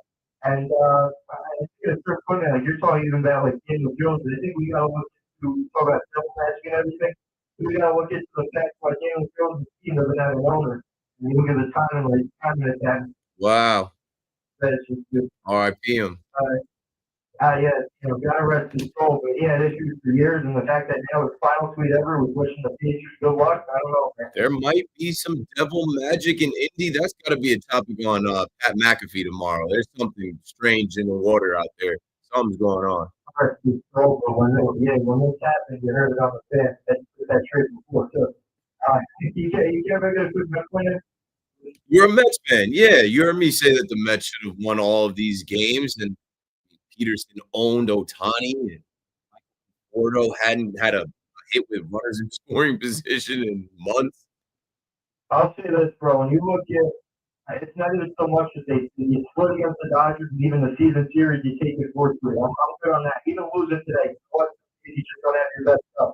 But I got to see circulating around though, and the way they was, not only former Met, a perfect former Met at that kind of, universe ever, former Met, current Met, whatever, any association wants them at O's and that they can't hit with runners in scoring position. Of course, he does it for the first time, not only this season, he said it's spanning back to last season, right? Or whatever. It's been a minute since he had an RBI with a runner on base. And then the way they did it, I think it was except for that, I saw the clip like Alvarez and Tanner were like they put the banging up into the back. And it's just so stupid too, because you look at the fact that not even so much like, in terms of the standings, because I think Atlanta's beneath Washington. They've really been going through, but I'll always say it could be September 28th. And I wouldn't count out Atlanta. I always say because of the flat. But the way they lost today, they pulled the D-backs against the D-backs, going that 7-1 lead in the ninth, and then Philly got slapped around by Toronto. Luzardo can't get an answer to his leg. The fact that you saw both of them lose today the way in which they did, and you followed that up with your own, and that's the stuff that plays, Jimbo down the road. So, the big picture, there's nothing else to it. You got to shoot the Rockies. If there's no game, 1 out of 162 type thing, you got to shoot the Rockies. I mean, it's just crazy to shoot the White Sox. I don't know, man. Like I said, they did see the series against the Dodgers, but it's like stupid ways they lost it today. It's that stupid teams losing. Brett Beatty. You got it. Thanks for the call, Ross. Yeah, Brett Beatty owned it. He said, it's just a very, very dumb mistake. It can't happen in that situation. On that error in the 8th inning. And also from my notes, I think I saw, in the series that the Mets were 11 for 36, batting .305 with runners in scoring position against the Dodgers. But all season, this has plagued them. Their season average now sits at .220 with runners in scoring position. It was lower. So they raised it, but that mark still ranks bottom 5 in the league for a team with the second best record in baseball. Oh no, they dropped a little bit. I think they're tied for. But would you look at that when you look at the win percentage? They're 4th, right under your New York Yankees, the Detroit Tigers, the Cubs, the Yankees, then the Mets. Let's have one more win. Then the New York Yankees, they should have too. They should have had that game today for sure. 888-808-1019. Devil Magic. That's what Ross said in the chat, and there's something going on in Naptown for sure. Some interesting things going on. Top draft pick is hurt, and now they are going to rely on Daniel Jones. Rest in peace, Jim Irsay. And somehow they were able to get Tyler Warren. Tyler Warren, we thought was going to go to the Jets. He fell to the Colts. And this Pacers team, nobody was really looking at them like they could do anything this season in the playoffs. And they came on late. I think if you go back to like January and look at their winning percentage and how they've gelled and come together to make this run, the Pacers are really good. And they seem like a team of destiny or a team with some devil magic. How do you come back from the jaws of defeat, having less than a 5% chance at victory? And then they did it 4 times. They've done it every round, and it seems like that is in their DNA. You think the game is over, and when you think the game is over, they're tightening up, they're making stops, they're making plays, and boom, gotcha. Mitchell is in Manhattan on the Fan. What's up, Mitchell? You're live. Hey, Keith, how you doing? Good, how are you? I'm great, but not great because Tibbs is gone. And I gotta be honest, watching the game tonight, you just brought the ghost right back out. When, you see what Indiana did down the stretch of the team, and we've seen it throughout the playoffs for them, you realize this is not just on Tibbs. You realize the greatness at the moment right now in Indiana.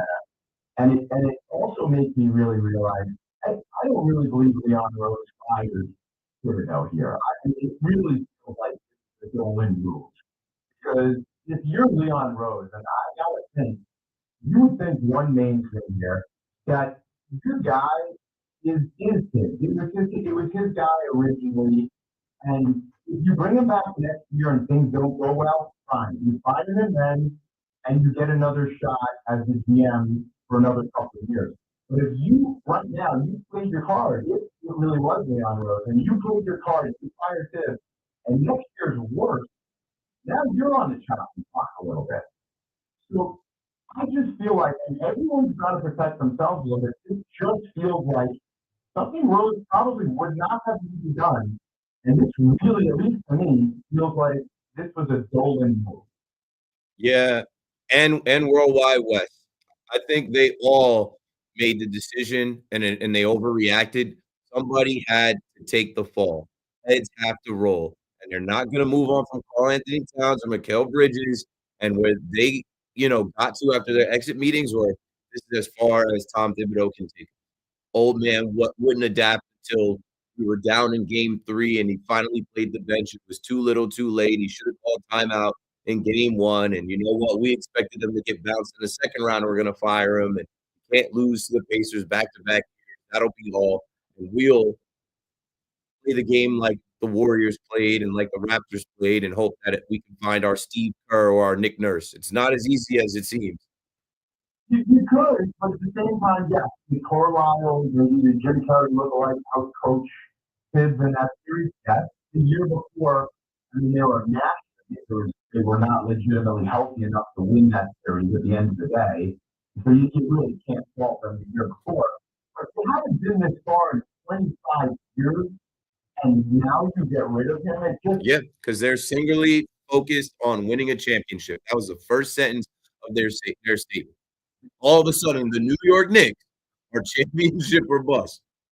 Right, which is kind of funny. But again, by the way, it's also a statement. They couldn't even have a live press conference, which is, again, something as a fan, I feel kind of a little bit disrespectful. They don't have to do it. They've got everybody eating out of the palm of their hands. There was a parade after game 6 of the second round. They're the only team in New York that unites everybody. They don't got to talk to the fans. Well, probably the way everyone celebrated after round 2 didn't help either at the end of the day. It was almost as if we had won a championship. However, to me, you look at Towns, he may have gotten kids fired twice when you think about it in Minnesota and which is pretty clear. And it's a faulty roster. If you lined up our roster versus the rest of the NBA, where would you keep rank them? I'd probably put our roster maybe fifth or You had two all-star starters, but where it shook out was the stats that they put together of the amount of minutes that your starting five had to play compared to the remaining teams in the conference finals.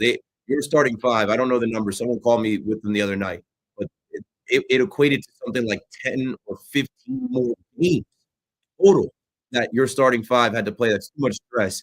The analytics and the medicine and the science tells you that they put too much stress on those guys. You didn't have a deep enough bench.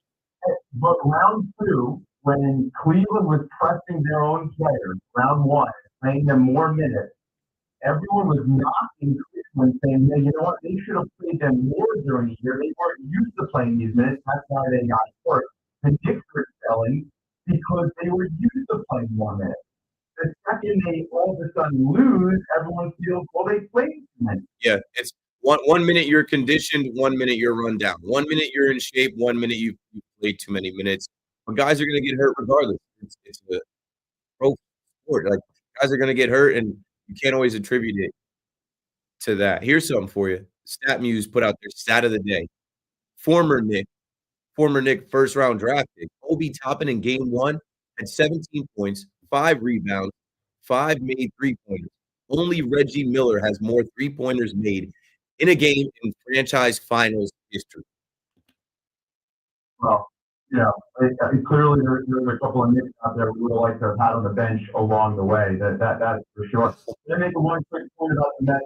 It was very tough losing to the Dodgers today and not taking the series, taking 3 out of 4. At the end of the day, in the long run, it doesn't matter. And of course, they win the home field advantage. But you know what? As a big Mets fan, it would have felt really good winning 3 or 4. Granted, you go to Colorado, we're going to go play a minor league team, but you know what? This one stung a little bit today, losing this way and not taking this year. Not at least winning 3 or 4 when they were so well positioned throughout the series. Yeah, absolutely. Thanks for the call, Mitchell. You lost in 10 innings. You lost in the 8th inning. You could argue that the Mets played well enough, pitched well enough, hit well enough. Pete Alonso starred in this series. Like, you could have swept the defending champions. 888-808-1019 before we go to break here. What the Yankees went to Chavez Ravine and did gave all of their fans agita, flashbacks, PTSD, trauma, nausea, heartburn, indigestion. What the Mets looked like they were doing in LA was rallying the troops, giving their fans the redemption that they sought. But how about you tip your cap to the Dodgers? They're pesky. Just as soon as you think you got them, you don't got them. They got a lot of guys. And just as soon as, today, I listened to some of the guys talk today. Sal talked today. Evan talked today. It's like you were impressed with the Mets. You were celebrating Alonso. You were celebrating Juan Soto being happy. And, I think I heard Sal say something like the Mets looked the Dodgers right in the eye. Yeah, the Dodgers looked back. They said, like, okay, split. We'll see when we see it. We're not healthy. We don't have our full complement of players. You should have swept us. And even having all of our pitchers on the IL, you could only get 2 games. Keith McPherson on the Fan, running out of time. We're going to continue to talk about the Knicks because we have to now. Like, and here's a stat before you. I'm up against it. Before we break, here's another stat for you. Poly Market Sports. OKC's odds to win the finals now dropped 13% after Halliburton's game winner. 13%. Everybody thought it was a lock. Yeah, everyone thought it was a lock during the game. Everybody thought it was a lock. Oh, OKC in 5. Well, now we got a series here, folks, and if the Pacers win, this comes back to the Knicks and the Knicks brass and their front office is like, what did you do? You should have waited a little bit. All right, we got to take a break. Call us up. We'll be right back.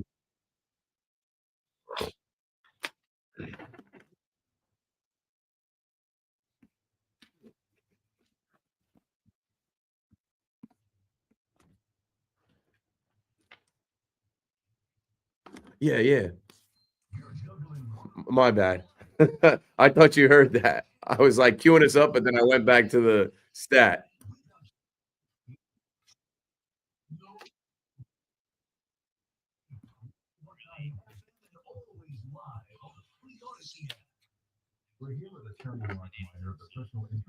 Yeah, I know you're probably dealing with that too at 12:30. So my bad. I went to break, but then I'm like, wait, let me get this percentage of how the series just swung a bit here.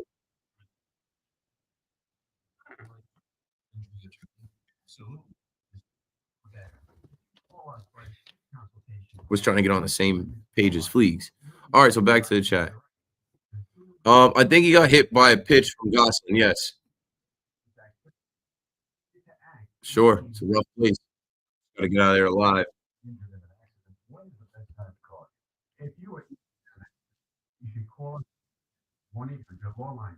There is no cost for a consultation and no fee unless there's a recovery. We are here to help you. So if you're interested, I knew it was a reach drafting him. The kid had like 10 starts at Florida, like 13 starts or something.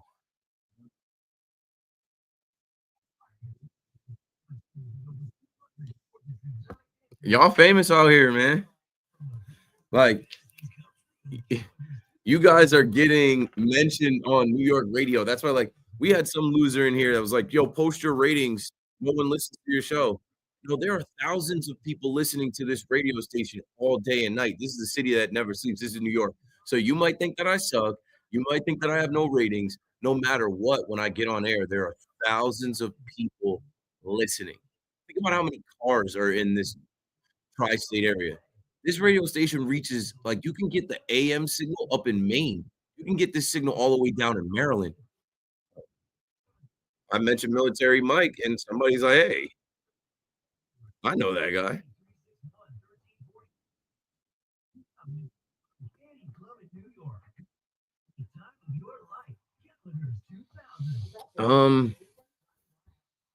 KM to AM.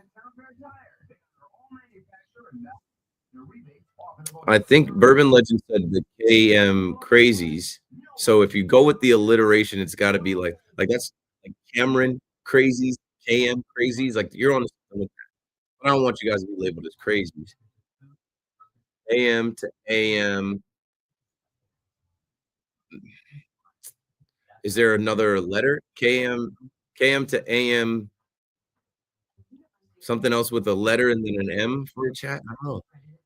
We'll work on it. We're working on it now.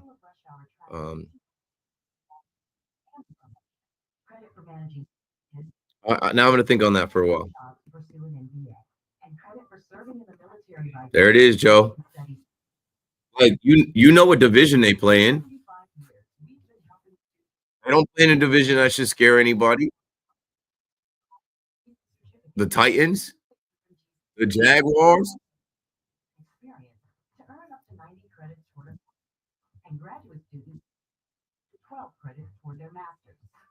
Find everything from online to hybrid courses and lifetime career services to scholarship opportunities. Yeah. Exactly. What are we talking about now?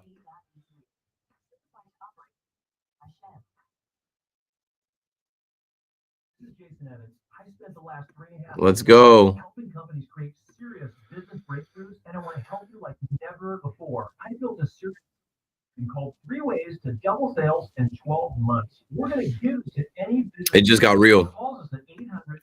Nothing was guaranteed.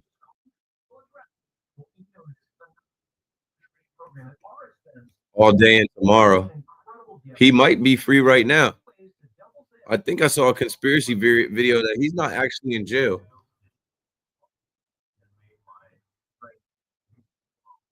I'll see y'all out there. I just saw my boss, the architect, when I was walking out, and I was coming back from the stadium. I was like, "Yeah, I was just at the stadium. I'll be there again tomorrow night." You know, I'm like, "It's the first Yankee-Red Sox Friday night, and they're giving us all night game, Friday night, Saturday night, Sunday night is litty."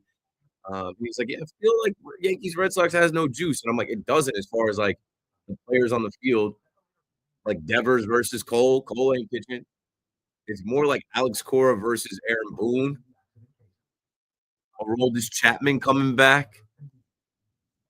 But like the juice is amongst the fans. It brings out hella casuals. The juice is amongst the fans and the people in the stadium. It brings out the casuals, the drinkers, the people that just want to, and people up from Boston that live in the city. KM to AM mayhem. AM to AM and the mayhem. The chat sometimes can be mayhem. Sometimes I come back to the chat. I'm like, well, damn. KM and MK47s. No gun references here. There's a lot of kids in the chat. A lot of kids listening. Facts. Facts. They're gonna pop champagne if they beat us. KM to AM FAM. Hold on, Amber might have done it. You just gotta spell it out. KM to AM. KM to AM WFAM.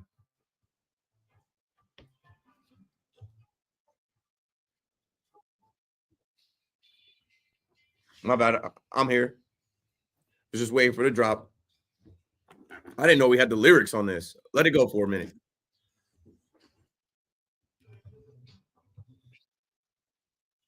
They got to play this in Billy's.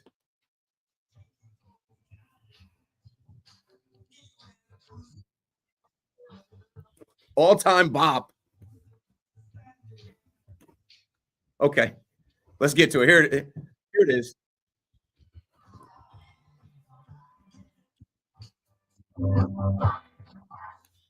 Rock the Casbah. All right.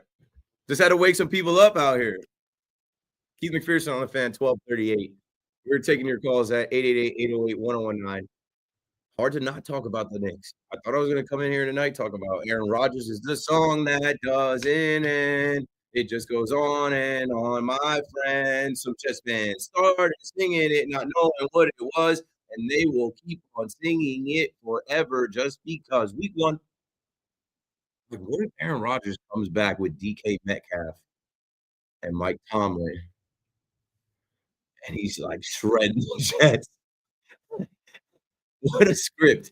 Aaron Glenn's first L as the Jets head coach comes at the hands of, like, Aaron Rodgers is going to be so motivated from that meeting that they had. Darren Losing's first game.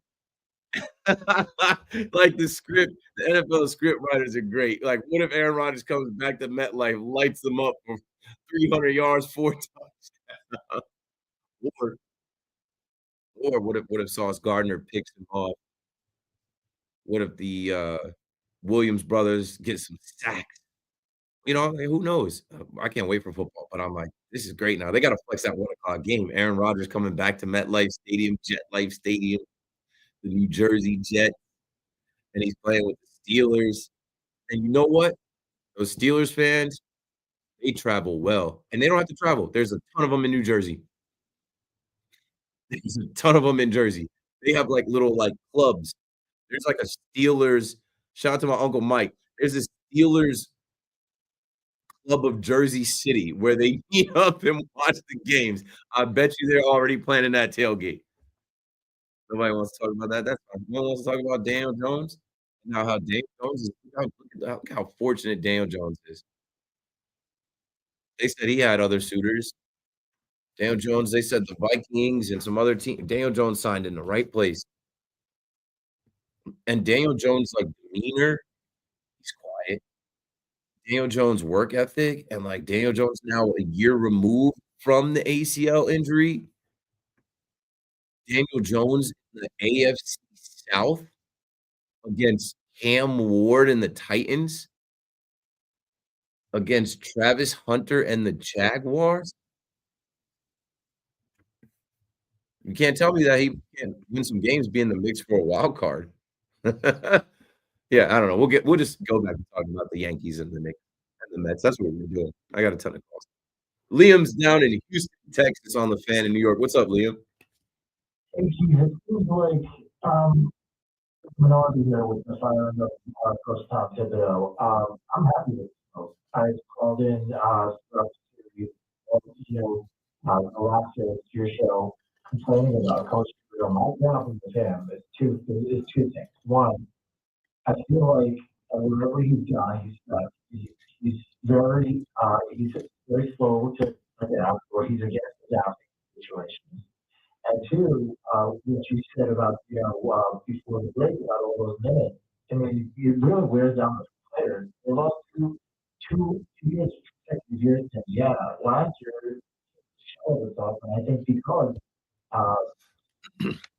Liam, I don't mean to cut you off, bro, but none of that matters now. Now, all that matters is can the next guy come in and lead them further than Tom Thibodeau did, and it's gonna be a challenge. The bar is so high, and we haven't heard from Brunson. We're hearing rumors about Rick Brunson. Like, what if this starts to fracture them? What if the Pacers win the championship? These guys were partying in the club, and when they bring the bottles out, the sign says Finals 2026. What if the Pacers win the Finals 2025? Like, you fired your coach. Now it doesn't matter. Like Tibbs's shortcomings, we're piling on the guy. Like none of that matters now. Now what matters is are the Knicks going to be able to find the right leader, the right voice to get them over the hump, to get them to the promised land? Because if they don't, people are going to say you had the guy. You should have let him keep building. You should have let him keep adapting. You should have gave him a better bench. You should have gave him another year with this group. I understand what you're saying, but I disagree. I really do. I don't, you take a look at it, kind of like Carlisle. You get how the way he's been coaching since January. And Carlisle gave Tibbs a ton of credit. Thanks for the call, Liam. Just gonna move the line along because my show will be over in an hour and 10 minutes, and then full rack of calls and on the chat calling and on the charge. Carlisle gave him credit. Carlisle said he thought it was AI. He thought it was fake that they fired Tibbs. Who are you gonna find? And you better have a plan because this is New York. Oh, it's championship or bust now. Okay, what if you never get back? It took you 25 years. If this takes another 25 years to get back to the Eastern Conference Finals, and we don't know what next year will hold. In theory, we think it's just the Pacers, maybe the Cavaliers, and that the Celtics are completely gone and out of it because they're not going to have Tatum. But we don't know who's going to make a trade for who. We don't know who will rise. We don't know who's coming out of anywhere. During the game today, I'm at the Yankee game, and there's an alert from Chris Davis report. Sources. I don't know how true it is, but sources. After internal discussions, the Bucks do plan to trade Giannis Antetokounmpo. Shocker. We know. But on their terms, they're eyeing a rebuild centered on picks and prospects. Giannis has the Raptors, the Knicks, the Heat, and Spurs on his wish list, but is signaling he won't extend elsewhere, targeting hitting free agency in 2027. Milwaukee prefers a Western Conference deal. But like we're coming up on all this. They have strong interest in top prospect. We're coming up on all of this still. They still have to go through the draft, free agent frenzy, NBA summer in Vegas, all this type of stuff. I don't know, man. I haven't heard from Jalen Brunson. I'm hearing rumors about Rick Brunson. Iman Shumpert went out and endorsed Rick Brunson as the head coach. Do these Knicks want to play under Rick Brunson? Or I don't know what to believe. Let's go out to Staten Island and talk to Jared on the fan. What's up, Jared? I am so sorry about the ball. I was at a drive-through and I lowered it and couldn't hear. Did you hear me? Yeah. You get that was nice of you. I didn't put two and two together. I haven't gone to the drive-through in years. So you're like, hey, keep the dollar. Here's $100 bill. Your order was $19. He said, keep the dollar, give me the 80 back. No, you don't have to tip, but that's nice of you. Hey, take that dollar, put it in your pocket, and don't spend it all in one place. No, but hey, you get what you give. You get what you give out here, even when you can't afford it. They're working at midnight at the fast food place. That's nice of you. Absolutely, man. But I wanted to know, so I'm watching my parents like their very own thing. My dad takes pride in his yard. And I don't have much time. I live like 40 minutes away, so I went at power saying, put the sand down, literally work for 7 hours straight. Just left out. I was about to throw it off. Only reason I pulled into a can of food was so I could get a cup of coffee or something. you were listening to the radio and something you heard caught you, and you're like, wait a minute. Yeah, yeah. You know, one guy, the first kid said, they fired Dante DiVincenzo. They fired his head coach. They're firing his father. Like, guys, come on, get a grip, bro. It's not Jalen Brunson's team, first of all. He doesn't run the team. He's a good cat. He's a great captain. He's clutch. We love him. Listen, it is what it is. I personally think the Knicks better suited for the playoffs because of Tom Thibodeau. They used to, listen, when you're young and you're in high school and you learn some drills, what do they make you do? They make you do the ladder drills, and you're doing it's endurance. Every day you're playing these 38, 40 minutes. And the players just showed because in the last 5 minutes they were just walk. And everybody else was tired. And then the next caller, I think the guy was trying out Aaron Judge getting the triple foul.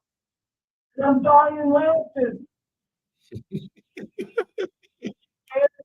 Bro. Aaron, but I was like, oh shit. Yeah, I'm sorry. Well, it's okay, Jack. Appreciate you calling and listening and being entertained and being at the drive-through when it was your turn and giving us that to laugh about and coming back. Yeah, I don't envy the Knicks fan. I didn't envy it the entire time, and that's why it was hard for me to come in here and not be a hater, troll, or not be like, I'm not in the coalition. I don't envy your position. This is scary as hell. You're gonna be all right because you have good players, but who wants to be all right when you've been bums for so long and you just got to feel what it felt like to be in the Eastern Conference Finals, and in theory, you feel like you are right there to be in the finals next year.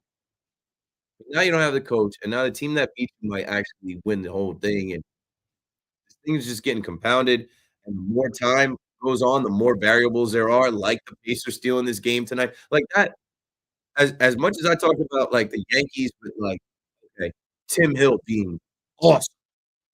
Like, there's a stat with Tim Hill.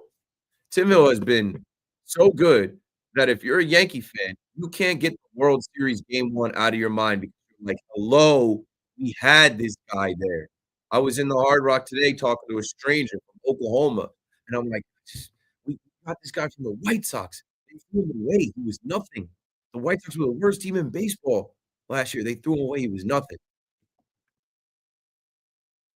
Tim Hill gives you flashbacks, PTSD type stuff. I'm trying to find it. There was something about Tim Hill with the base loaded, like what Tim Hill has been able to do for the Yankees. Yeah. And then that play with Volpe and Jazz, runner going from second to third. Volpe goes to throw the ball to Jazz, and it's like, they drill that every day. It's giving me trauma. It's bringing back bad memories, bad things. And then what happens in game 1? And I don't envy the position. I have a lot of friends that are Yankees, Knicks, Giants, Rangers fans, and they think that, like, they just had to be that. I don't know. They was passed down. Their pops told them that was the way to go. But man, think about all the pain they have endured just in this year. How triggering game 1 is when you're looking at the Pacers come back. Oh, we were up 16. OKC is up 15. Oh, the win over. Oh, Halliburton. Bang. Pacers win. And the first thing they did on that broadcast on ABC was go back to the New York Knicks losing game 1 in their building in the Eastern Conference Finals. 888-808-119. Here's the stat. Katie Sharp writes, batters are now 0 for 14 versus Tim Hill as a Yankee with the bases loaded. Freddie Freeman hit the first ever walk-off grand slam in the World Series off Nestor Cortez. Nestor Cortez didn't pitch for a month. Nestor Cortez is a starter. He's not a high-leverage reliever. He hadn't been pitching in the CS to the world. We had Tim Hill right there. We'll never get over that. Kareem is in the Bronx on the fan. What's up, Kareem? Oh, Kareem, did you fall asleep? I played Rock the Casbah, or Fleeks played it. We played Rock the Casbah. We rocked to it, like, we actually bopped to it. I even sang the Aaron Rodgers is a song that never ends song, and bro, and then I went into the Daniel Jones. How alright, alright, have a good one, bro. Sweet dreams. Sweet dreams. Yes. Unlistenable. Actually very listenable.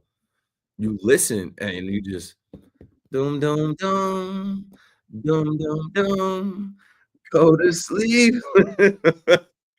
Let's switch it up and talk to Mo and Edison if Mo is awake with us. Yeah, how are you? Yeah, Mo's there. I'm good. How are you? Great, first time calling. Ding, ding, ding. Thanks. I appreciate it.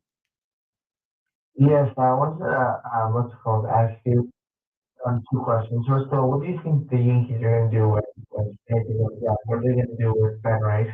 Do you think it would be worth it to have Ben Rice play?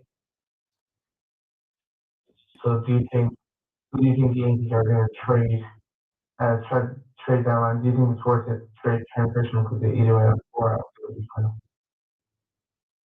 I mean, trading Trent Grisham is not like off the trading block, like not something that they can't do. Yeah, it depends what the return is. If we can get a starting pitcher, I don't know if the Texas Rangers want some type of package with him to send DeGrom, or that's another thing. People started thinking about Jacob DeGrom with the Yankees. Oh, and then also with Ben Rice, what are they going to do? Ben Rice is still going to play. Ben Rice has had a great year. Ben Rice is hitting the ball hard.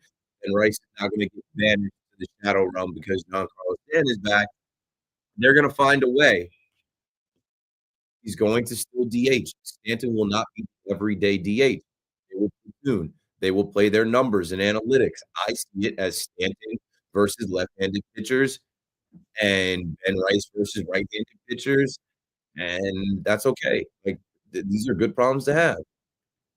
What's your starting lineup? Playoffs, playoffs. Mo, thanks for making your first call to my show and telling everyone that I'm your favorite host. Playoffs, I don't know. It's June 6th. That's July, August. That's 4 months from now. I don't know. The team's gonna look different. The trade deadline's gonna pass. Knock on wood that everyone stays healthy, but there's a chance that not everyone's gonna stay healthy. Oswaldo Cabrera, we lost him. Shout out to Waldo. I don't know why, man. I think because he's just such a good dude. I think because like, I met him and he's always smiling, and you hate to see bad things happen to good people.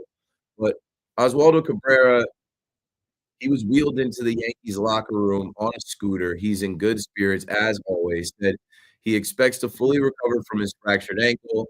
Asked about playing again this season, he said, "I want to."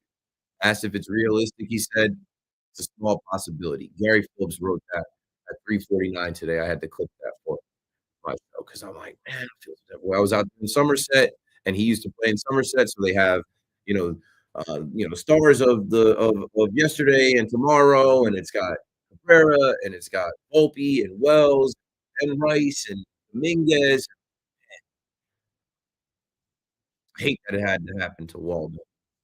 888-808-1019. We got to take a break here. It's already 1 o'clock. See, like this is what I was saying. I was trying to move fast. Time moves faster than me. All the breaks and all the conversation and things that we can hit on, from the NBA Finals to the Giannis trade to Aaron Rodgers and Daniel Jones.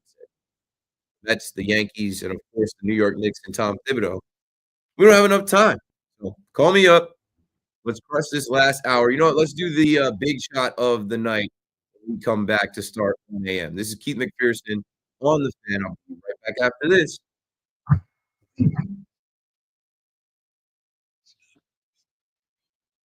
So we'll queue up big shot here, give Cody Bellinger some love, and just to do it. I hadn't been doing it, all the Knicks talk and all the other stuff. Like tonight's a good night to do it. I need some water, y'all.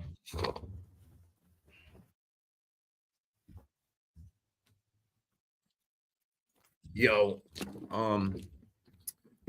here's do do do do do do do do do. Yo, and they throwing money in the chat at the Belmont Stakes in Saratoga. This is a yo. Enjoy it. I grew up in Monmouth Park, going to Monmouth Park, the Haskell. I've always wanted to go to Belmont. Have fun, and we'll talk about it when I come back. Who, let's see, who should be the big shot of the night?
Oh God.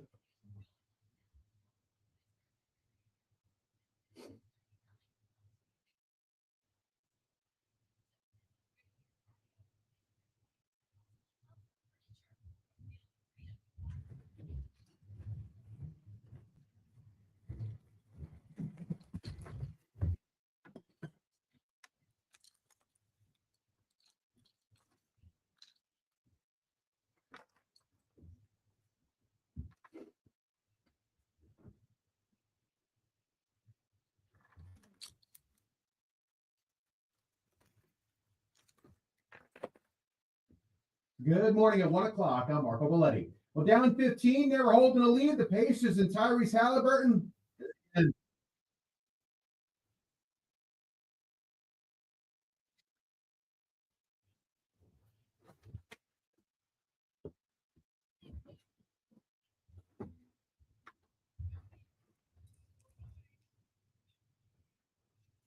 fourth time this postseason, Halliburton had a game-tying or go-ahead field goal in the final 5 seconds of the fourth or overtime. 111-1 Pacers Network. Max Fried continued his amazing start to his Yankee career, give up a soft steal over 6 with 7 Ks. The Yankees blanket 4-0. He's now 8-1, a 1.78 ERA. Cody Bellinger had a 2-run shot over 3-0.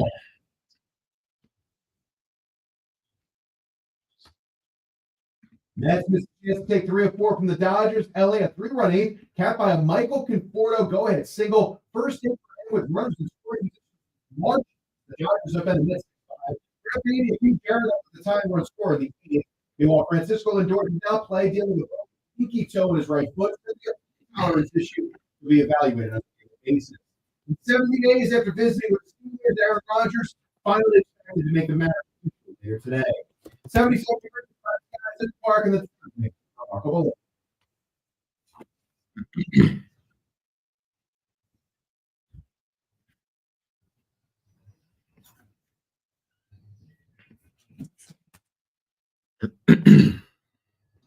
All right, here we go. The big shot of the night is brought to you by WFAN and me, Keith McPherson. Bright lights, big city. You know we got a bunch of big shots. We'll start off tonight's big shot with Saved by the Bell. What the belly? Cody Bellinger. Good to have him. Good to have that guy in right field. Good to have that guy making plays. And also good to have him behind Judge. Good to have a guy like that admitted, hey, I was doing too much early, and I settled in. Bellinger goes out there tonight after making that catch, and shout out to that young fan who said, "No, they're not kicking me out of these seats." Didn't interfere. Right after that play was made, the Yankees had 12 scoreless innings. Judge doubles, and Belly bomb. Belly comes up, 2-run bomb, and he goes 2 for 4 tonight, scores a run, and yeah, that's your big shot of the night. Honorable mention for the national scene from What the Belly, What the Halliburton, Tyrese Halliburton. Mama, there goes that man again. It's a bad man. Overrate that. Another stone cold-blooded game winner from that town in the Pacers. 888-808-1019. How the Knicks fans feeling about watching the Pacers go on and take game 1 from the Thunder in eerily similar fashion to how they took game 1 from the Knicks. Not the same, but just like similar heartbreak and similar swing here that if they end up winning this series and end up champions, like, how you gonna feel about getting rid of your coach? Taji is out in Astoria, Queens on the Fan in New York at 1:07 this morning. Hi, thanks for taking my call. Hi. For a second, I heard you breathe, and I thought it was a snore. I said thanks for taking my call. You're welcome. Basically, I'm pulled up on the side of Van Week, just waiting to talk to you before I drive home. Thanks. You got it. Yeah, basically, this was definitely a year that was wide open, not having Nuggets and Boston out of the way. Luckily, they went on a cold streak, so that's why I think it hurt the Knicks fan extra hard. And since last year, having all the starters injured on Game 7 of Pacers, we have no starters. Since last year, I've been advocating moving on from Pism. Definitely mad respect for him for getting us to the playoff level, but right then and there, I kind of had a feeling that that's the system that's not going to take us to a long battle. All right. fucking, like out of thousand wins, we're a 14-point lead, 2 minutes left. Every other team got through, but it's couldn't got the boat that has arrived from the ocean. And that definitely, the Indiana Pacers series definitely exposed a lot of things. Had he just lost to Boston, I think he would still be here. But I think that Indiana series definitely exposed a lot of things. I disagree. Thanks for the call and pulling over and all that, Taji. I disagree. I think you lose to Boston, and they were definitely going to fire him. That would have been another second-round exit. That would have actually fit more with why you fired him. I would have felt more like, okay, we're singularly focused on winning a championship, and this guy can't get us out of the second round. We lost to the Miami Heat. Even go back. We lost to the Atlanta Hawks. We lost to the Miami Heat. We lost to the Indiana Pacers. And if you would have lost to the Celtics in the second round this year, then I would understand. I would understand being like, yo, we're moving on from you. This is it. We're doing the same thing and expecting different results. But you got different results. Like, you actually got to the Eastern Conference Finals. You beat the team that no one thought you could beat. You beat the team that Vegas had you was the odds of, I don't know. And then when you get home court advantage and you're favored against the Pacers, okay, you lose to the Pacers after blowing game one, but we refuse to give Indiana their props.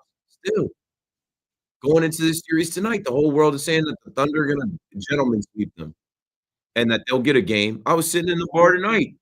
Like, if we were all talking about what game they're gonna get. Maybe the first or second game in Indy. They're not getting this game tonight. They're not getting no, they're take what they want. They're wait around until you think the game is in hand and won, and then they turn it on. They've done it every single round. Bucks, Cavs, Knicks, now the Thunder. And so it goes back to the Knicks fan. I'm gonna take another Knicks call, and then we're gonna get to the Yankees. And Aaron Rodgers is a song that doesn't end, and somebody wants to sing that song.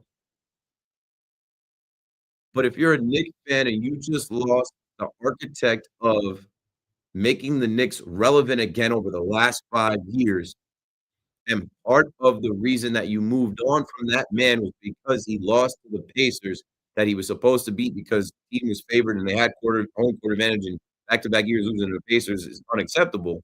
But if the Pacers go on to win the NBA Finals, will you feel differently about that decision? It doesn't matter anyway.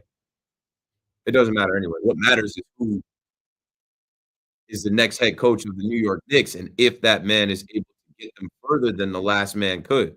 And we won't know that for another year. 888-808-1019. Eli in Lakewood on the fan. What's up, Eli? Thanks for taking my call.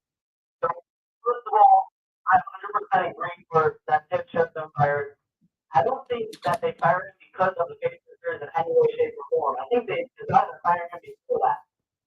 Now, the goal before the Rodgers thing, he was saying that he played for as long as the season, and then they had more energy at the end of the game.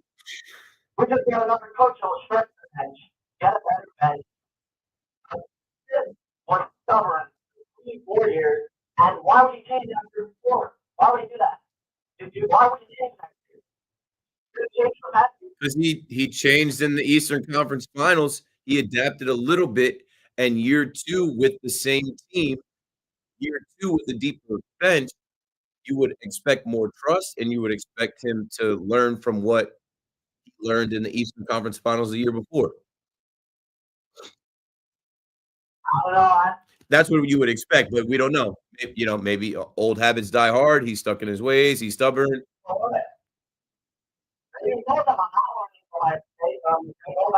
No, he didn't, because I saw DeLon Wright and Landry Shamet in the game, so he was overruled.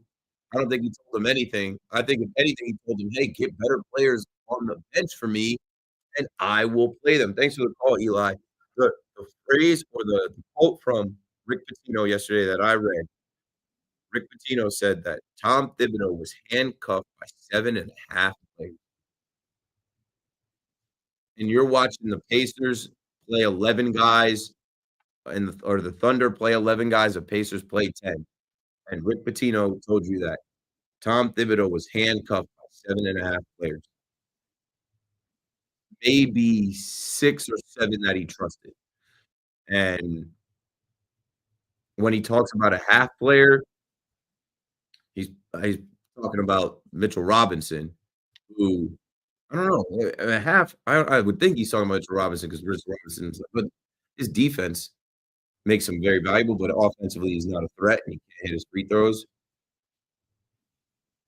Patino is a basketball savant, been around a long time, and basically told you that this guy didn't have enough. You guys wanted him to beat teams that were much deeper, and he didn't have it, and he didn't trust it. And obviously, in his desperation, he went to the bench. But next year, it shouldn't be desperation. I don't know. I think it was a mistake, and I just think that it is too hard to find the next guy, and for everything to go right as far as staying healthy and it just coming to you. I think you could live with them failing next year, or even like you could live with them failing in the regular season next year, firing Tibbs, versus him actually succeeding and giving you this year. Like this to me is a dark cloud. It kind of dampens the year because I felt like it was a successful year. I felt like it gave Knicks fans moments that I hadn't seen from them. Families, sons, fathers, generations of Knicks fans had moments in that Celtics series that they hadn't had in a long time. And then when you fire the coach, it's basically saying like, yeah, I hope y'all enjoyed all that, but like that's not what we were looking for. And next year you won't be able to enjoy any of it. You won't. You won't be able to enjoy a first round, second round win because it's going to be singularly focused on winning a championship.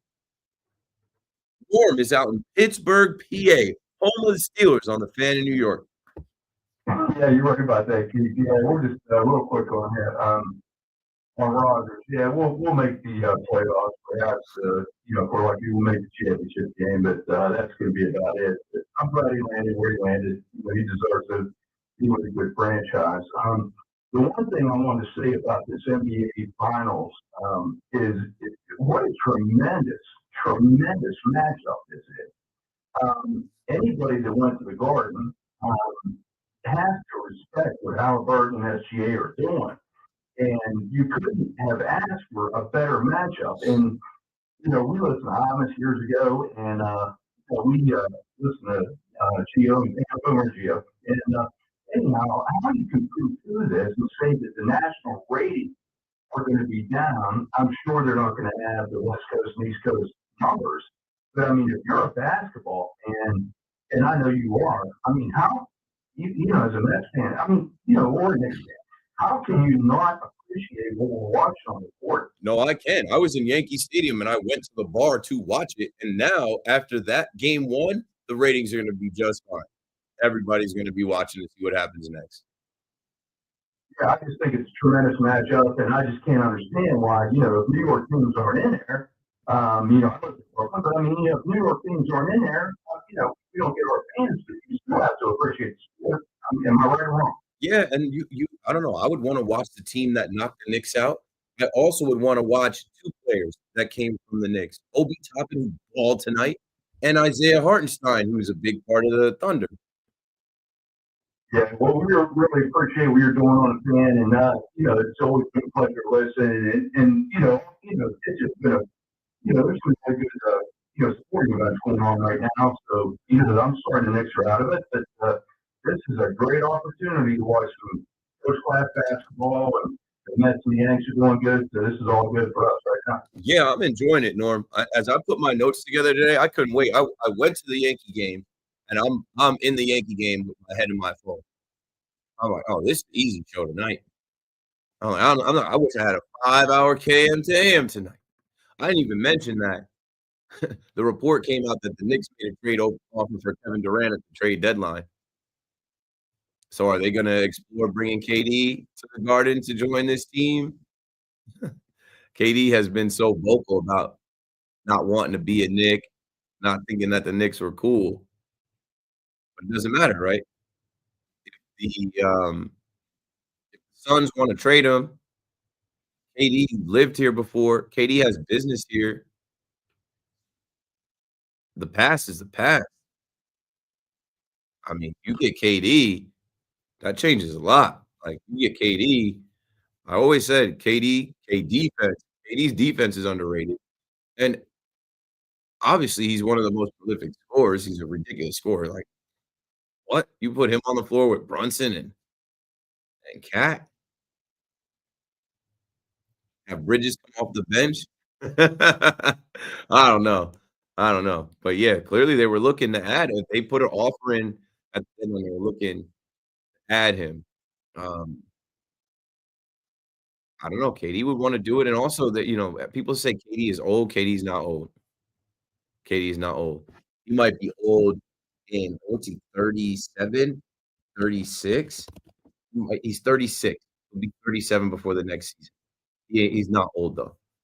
Slim Reaper, Durantula, like his frame and the way that he plays and takes care of his body, like he's not in this NBA, he's still hooping. Like he's not deteriorating. And LeBron is saying he's far from done. Yeah, I wouldn't look at KD like, oh, he's too old. He's just old enough for this Knicks championship window. That would be interesting. There would be a lot of Nets fans that would probably hate that. A lot of Nets fans that love KD and how he chose the Nets and came to the Nets and always made it a thing of Nets versus Knicks and really helped, little brother. And if he ends up on Knicks, I'd be here for it. I'm over that. I'd be here for it. I wouldn't care. But a lot has to go down for that to actually go down. 888-808-1019. Let's talk to Rocky up in Massachusetts on the Fan in New York. Hi, Keith. What's up, Rock? Hey, good. I had a Yankee question, but let me ask you about the Knicks. I was listening today, and they were talking about one of the hosts was saying they were really wanted like Jeff Van Gundy to be the coach. And to me, I think that's he and old right now. I know he's on TV, he looks the same, but I don't know. He hasn't coached in such a long time. I don't know why they would. Well, I mean, I think it's pretty simple. It's because he's in the league. He's been with the Clippers, and he also was here with the Knicks and had success. And they think he can come back and rekindle some old flames and get this thing going. But I would love to hear how he feels about the Knicks firing Tom Thibodeau. And I know he had some issues with the owner of the Knicks back in the day. I don't think it's the right time or the right pairing. Okay. Yeah, I mean, I heard too that I live in Massachusetts. I know I was surprised to even hear the Boston team. They like playing with before the current coach, and I saw like some article today that they maybe come out trading to get Decker, which I thought was a pretty good coach. Yeah, the Nets wanted him. He's in Houston though, and he's just there. Like he's just getting started in Houston. If he wants out of Houston, Texas, and wants to come to New York, and I don't know, the Rockets want to entertain that, but I doubt that. This is just people grasping at straws, trying to figure it out. Because just on Monday, we were all pretty much locked into, Tibbs is safe. He's not going anywhere. So now this week we've come up with Johnny Bryant, Mike Malone, Taylor Jenkins, Jeff Van Gundy, Mark Jackson, Dan Hurley, Jay Wright. You know what I'm saying? It's like all of these names have been thrown out there. And I hope the Knicks aren't listening. I hope the Knicks have maybe one or two guys that they're zeroed in on and they, they hire those guys or hire that guy and they move forward. Yeah. Also with, in the 1990s, I think Thibodeau was on Van Gundy's staff. So like they have a relationship where it's like they're friends. It's known. So like if your best friend built this era of the Knicks and you also were a former Knicks head coach and the Knicks kick him to the curb, like are you coming in and jumping in like almost kind of like, if your friend is dating a girl for 5 years and you think they're gonna get married, then she breaks up with him and she says, well, I'm done with him. Wanna date me? Hell no, I'm straight. You're good looking and all. And like, I'm not doing that. Nope, not after. No, I'm not gonna do that to my boy. Yeah, I mean, I think they did have like the management that they had they should have an idea who they wanted. I mean, it's not coming out, but I'm sure they, like you said, they probably. I think they have an idea because I think it was an overreaction, but I think this was something that they were thinking about for a long time. I think they were thinking if this coach loses in the second round to the Celtics, we can't we got to move forward because another second round loss it's not good enough. This is we traded for Mikal Bridges, we traded for Karl Anthony Towns to beat the Celtics and get over the hump. If he loses to the Celtics again, we got to. Oh wait, he beat them. So he took the first game. Wait, they took 2 games from the. They're gonna beat the Celtics. Oh well, we got to get to the finals now. And then when they didn't get to the finals, it's like heads have to roll. Somebody has to be the sacrificial lamb. Somebody has to pay for this, and it was Tom Thibodeau. I thought you had a Yankees talk. Yeah, go for it. So, I mean, I live in Massachusetts, so I don't watch every game, but it seems to me though, like they're need like another hitter. I mean, it seems like their pitching has been great, but Alex Bregman. Yeah, that's who they need. yeah, I think he's on the IL right now. Right, he's hurt. It's a shame. They would get somebody. No, I think they're cooked. I think they're the Dead Sox. I'm looking forward to sweeping them because they came here just a couple years ago and were popping champagne and acting like sweeping the Yankees in 2023 was something. Their manager always has this weird hard on for the Yankees. It's so corny. Um, I got no pity for them.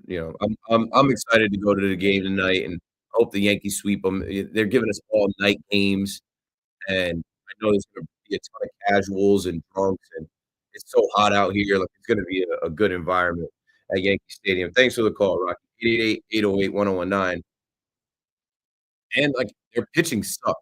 So this should be a series for everybody to get right. Wellesley, you get right. Volpe, you get some too. All these guys in the Yankees lineup, crush them, pummel them. Introduce these new guys to this rivalry. They say this rivalry has no juice. Well, Paul Goldschmidt, step in. Bellinger, step into it. Devin Williams, step into it. Trent Grisham, get something. Let's see it, man. Let's see it. Rob out in Bruton, Connecticut. What's up, Rob? Hey, Keith, how's it going, buddy? Going quickly.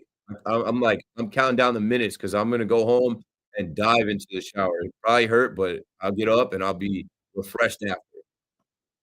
Is it gonna be a cold or a hot shower? Oh, I probably will hit the cold one. I don't care. I was at Yankee Stadium at 1 in the afternoon today. It was 87 degrees when I got out, and I'm like, I've been in my own film of my sweat since 1 in the afternoon. I cannot wait to shower. I'm fall asleep in the shower.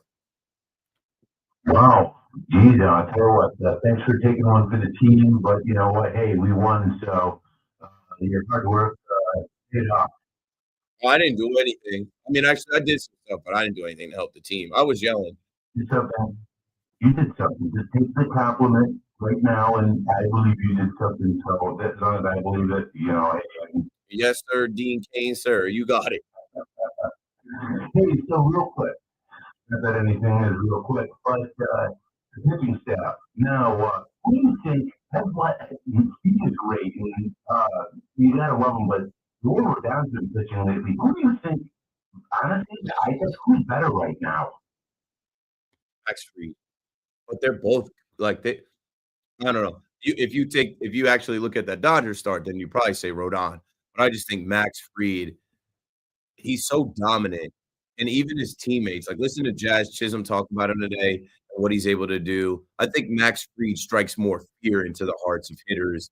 Rodon has evolved as a pitcher. He isn't just fastball slider anymore. He's got a sinker, curveball. He's throwing everything. I think, or a changeup. It's like Rodon. I said it a couple nights ago. Rodon now is so dialed. He's like a different guy. It's the beard. He has his beard on. The beard is his comfort zone. It's the beard it's a comfort beard. He doesn't get rattled anymore because he can hide from the world behind his beard. Before he couldn't hide. When things got rocky, when he gave up a couple hits, home runs, walked the guy, didn't get a call, a strike turned into a ball turned into a strike. You know what I'm saying? Like he would unravel. But now that he can hide behind that beard, all is well in Carlos Rodon's world. He feels full because he's not having as if he was acclimated to that facial hair like in the past, and he feels like it's been taken away from him, and that probably has some kind of psychological impact on him. And I'm not a psychiatrist by any stretch, but that does make sense. But I'll tell you what, as long as they're getting wins and not losses, and I'll tell you what, he looks completely different in the first 2 years. And I remember year number one, it was like, oh my God. Year number three is now he's not. You remember Jarrett Wright, the biggest bust in the history of Brian Cashman? I was worried that this was going to be Jarrett Wright. Thank God it's not a Jarrett Wright. We were going through all of them. We were going through Kiagawa, Jarrett Wright, I thought Paul Pavano, Sonny Gray. Oh, Sonny Gray. Kiagawa, I thought I was going to forget him for the rest of my life, and you just brought up a bad memory. Much worse than what was his name? What was that one guy's name? He was a Japanese pitcher, and he was called a fat puffy toad by George Steinbrenner back in 1999.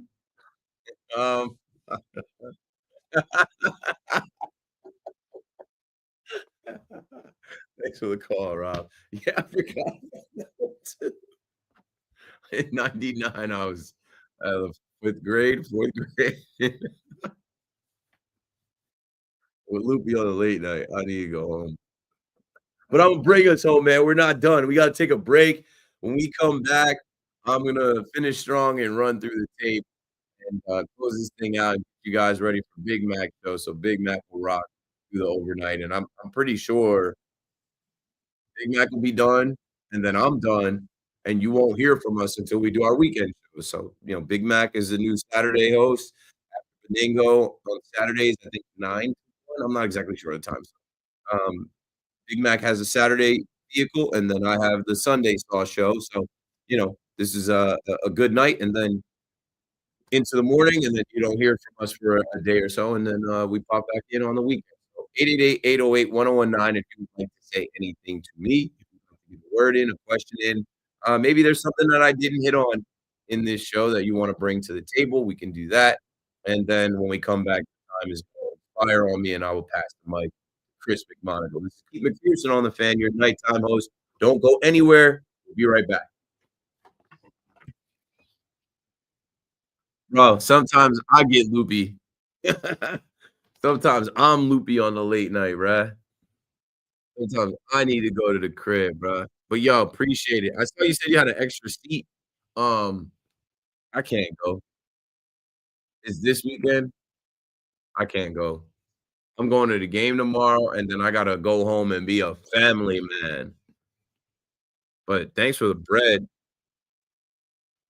I'm going to the game tomorrow, and then I gotta go home. I can't even stay out there late because, like, we have, like, a play date where, like, my wife's friend who's my friend too, and her husband is my friend too, but, like, my wife's friend has a one-year-old baby, and we're gonna, like, put them together with my two-year-old baby, but, like, my two-year-old baby is way more advanced than one-year-old and aggressive, and, like, they really can't play together because my son will, like, kick and punch and hit and scratch and jump and, like, you know, try to, like, hurt the baby. Alright, let's see where we're at. I went all the way back in the chat. I was gonna answer Joe when he said, "Who's running the ball for the, Steelers?" Jaylen Warren. And they probably drafted a running back, no? Let me go backwards from the top. We need depth and a more dynamic offensive game plan. We got a solid 6, we just need to unlock the safe. The Knicks? Does your wife listen to WFAN when you're on air, Keith? I bet your son likes hearing that on. No, they don't. They're asleep. They go to sleep. My son goes to sleep by 8 o'clock every night. And my wife follows up. My wife be in bed 9 o'clock to go to sleep at 10. We're on opposite schedules. Like that's probably the toughest thing for me. Um, when when my son is at daycare and my wife is at work, I'm in the crib, like putting together notes, watching ESPN, watching Fox Sports One, like thinking about what to do for my show, answering emails. I'll go to the gym, I'll eat, I'll take some calls. I need to start doing more lives from my studio at home, but it sucks. It's like I'll go home tonight, shower. I'll probably shower in my son's shower to not wake my wife up. So I'll use my son's bathroom. My son has his own bathroom. Don't ask. It is what it is. When you have kids, you can keep them out of your bathroom. You try and do that. But like I'll shower in my son's bathroom because it's not attached to his room. Like the master bathroom is attached to the room, and I have to like tiptoe around and be quiet. Luckily, I'm not hungry, so I don't got to go to the kitchen and eat anything. Then I got to get in the bed and go to sleep. And by the time I'm in my like good REM sleep, like I'm dreaming of like having the sword of Excalibur and I'm fighting someone and I like can't cut their head off. My wife will wake up and be like, "Hey, we're leaving," and it's like 7, 8 in the morning. I'm like, "What's up?" And then I'll hear like, "Dada, Dada, up, wake up, Dada," and then like I'll hug my son. Like literally this morning, my son climbs up on my bed. I hug my son. I'm like out of it, and my wife scoops him up and takes him out of the room and he freaks out because he wants to hang out with me, and I fall back to sleep, and by the time I get back up, it's 9:51, and I have to get up because my back was tight. I slept on my back wrong because of my cat, and, like, my cat is mad bossy, and she takes up room, so, like, I slept on my back wrong, so I was like, "Alright, I gotta go to the gym." I go to the gym, I run, I stretch, I get a pump, pump it up, shower, eat breakfast, and then I gotta go to the stadium. We were working on a project at the stadium. My call time was at 12:30, but I get there at 1, and I've been at the stadium all day since 1. I didn't see my wife or kid besides pictures. Um, it sucks. But, like, I'm grinding, man. I'm trying to become something, right? Like, you guys hear the callers, you guys hear people like, "You're the best on the station." Like, this is my show. This is my time slot. This is the time I inherited. In November of 2021, I started doing the nights, and, like, not that many people get this opportunity. Not that many people get to host their own show, and, like, I could do my own thing, and, like, it sucks because I'm away from my family and I don't sleep the way that I want to, but, like, I know what I've become in 4 years. I know what I've done in 4 years. I know what type of opportunity it's creating for my wife and my son. So, yeah, that's the long and short of it. Me too. My wife and I are on opposite schedules. I get home and everyone is asleep. My dogs wake everyone up. I don't know how you guys do it with the dog because they don't have the dogs have no chill. I live in an apartment with a cat where, like, my cat will be like, and I'll be like, "Chill, chill, chill," and then, like, as soon as I get in the bed, we're good. But, yeah, my wife is listening, but, like, my wife doesn't listen. My wife met me in college when I was doing college radio and playing football and doing stuff and telling her that I was gonna be what I am. I won't say that my wife's not impressed by me, but, like, she's not a fan. Like, she's just, like she's been around me forever. My wife has been around me now consistently 16 years. So, like, she don't look at me I don't I always say to my wife, I'm like, "You're too close to the sun." You're too close to the sun to see, you don't get it sometimes, yo.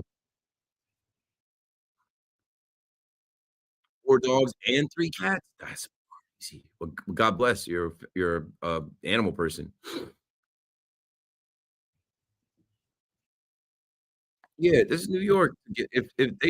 If they tell you you can host your own New York sports talk show, like, not for nothing, like, I get paid pretty well to come in here and joke around like I do and take calls and talk about sports like I do, like, it's not that bad, but, like, you wanna be with your fam, and I will, I'll take days off, I'll have this weekend, and that's what I was getting to, like, I will see my son at tomorrow.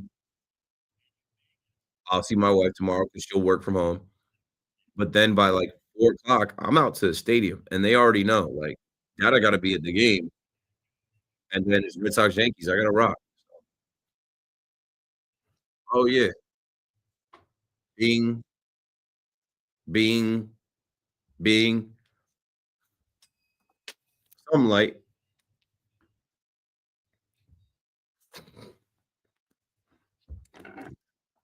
Yeah, yeah, yeah, yeah.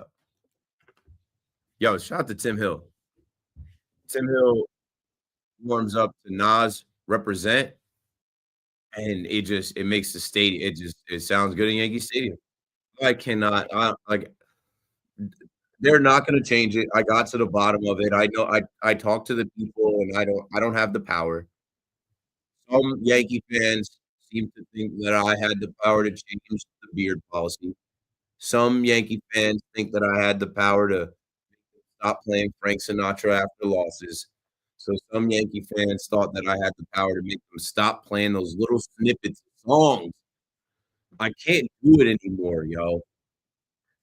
Like, I'm not gonna hold you. I was in there listening to Dave and Susan. It's still over my headphones. I was listening. I listened to Mets.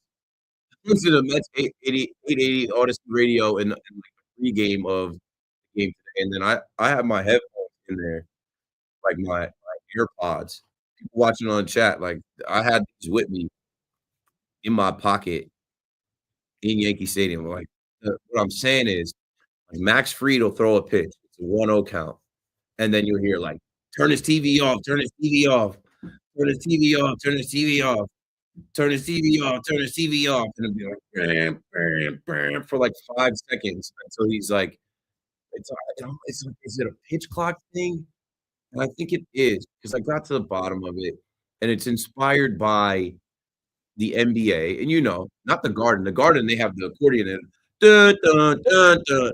But like in Brooklyn, and not for nothing, Brooklyn has some of the best DJs, best instrumental selections. Like every possession, they'll play a different beat. Like they might play that Nas beat you just heard, but the possession is 24 seconds of a beat.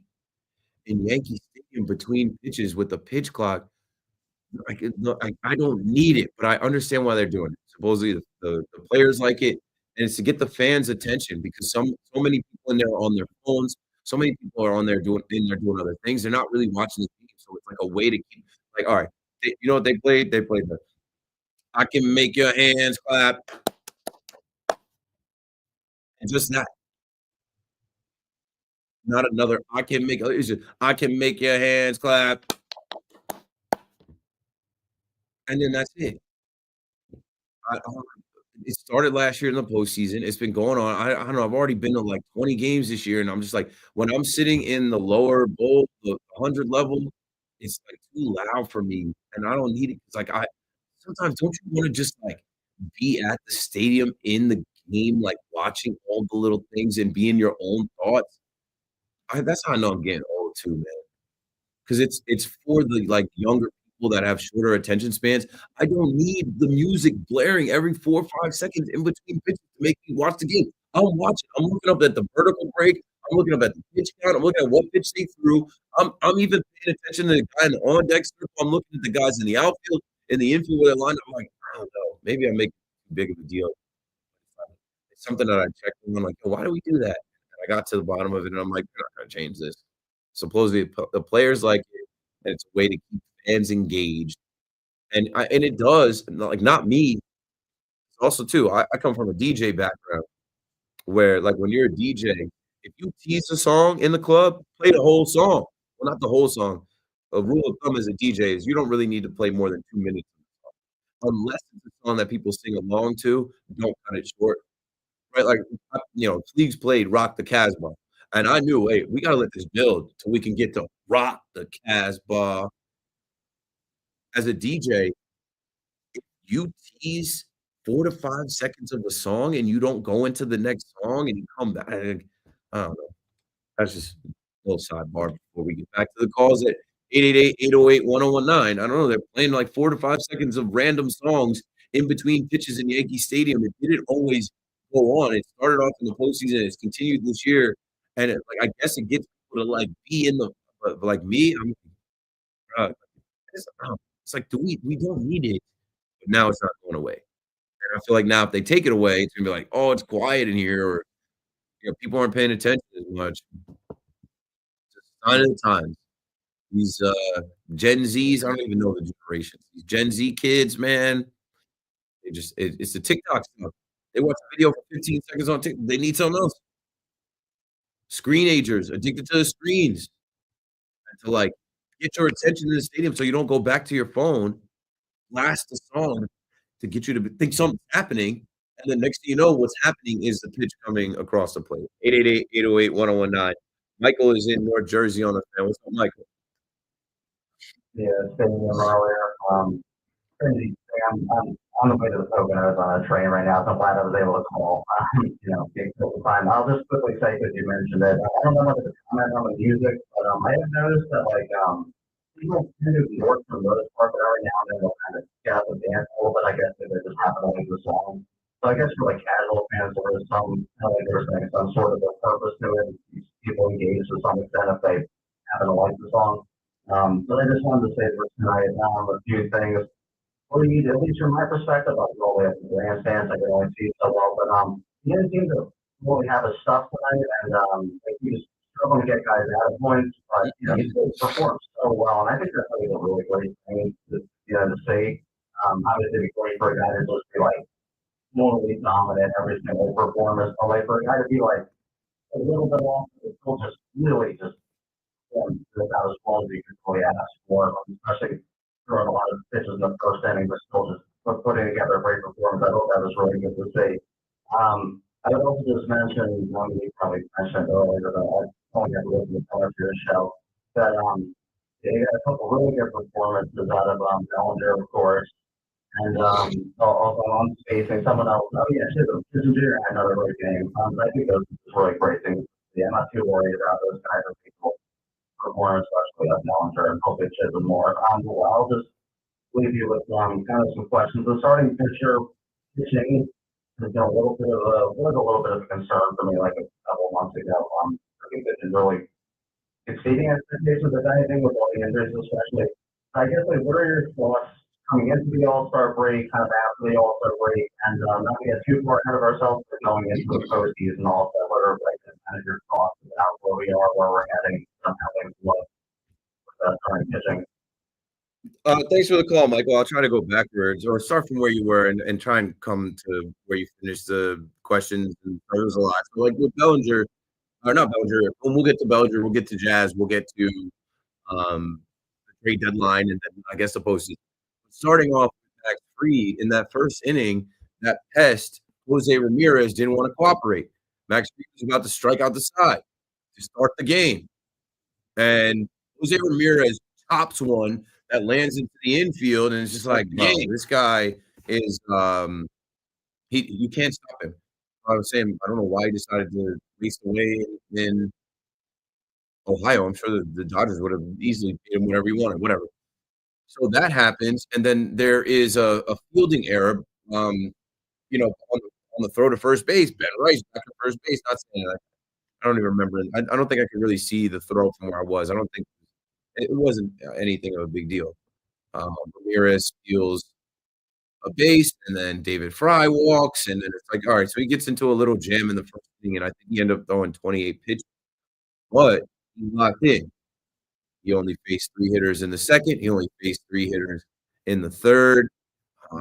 Next thing you know, skip an inning. I didn't know there was like a double play. He got a double play to end the 5th, and then he ends up getting out of the 6th inning, and he only gave up 1 hit, struck out 7. So it's like Max Fried didn't have his stuff, but he's a master at work, and like good enough for me. That was the bounce back performance he needed, and he locked in, and they were able to give him enough runs. Bellinger, great to have. Like Bellinger, a former MVP, love his swing. I love what he said about wanting to do too much, but like now kind of getting back to it. He had a good game, and then Jazz, good to have him back. great series, your first series back.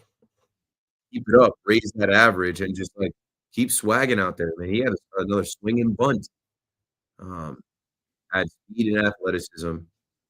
And when you talk about the pitching, like who's the weakest link in the rotation now? Oh, y'all boy coming back. They getting Marcus Stroman ready to go. Marcus Stroman is building up, working on a comeback, be a starter. No way does his contract vest. He's not getting to that innings. But who's the weakest link? Clark Schmidt? It's kind of crazy, right? Will Warren? I don't know. Not Ryan Yarbrough. Not Carlos Rodon.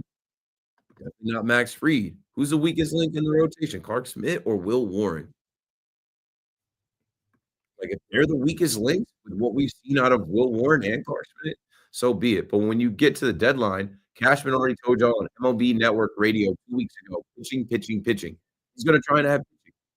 He's going to add a starter and probably whatever he can add to the bullpen. And I hope he does both and gets greedy, and I hope there's a starter available. I'm joking about DeGrom. There's a couple Yankee fans. Hey, what do you think about DeGrom? Send him. Get him. Yes, send him. Why not? But, like, I don't know who it's going to be. There's rumors about the kid Tyler Anderson from the Angels. I forget who else. I think I saw a graphic recently with not Zach Gallen, but I think someone quoted Zach Gallen. And then who's the other starting pitcher that pitched for Team USA? Kelly, Merrill Kelly. Yes. Do I want Merrill Kelly? No. They're going to add pitching at the deadline and another right-handed bat, I suppose. And that right-handed bat, I suppose, is a infielder, utility infielder, someone that can play second, someone that can play third, either or.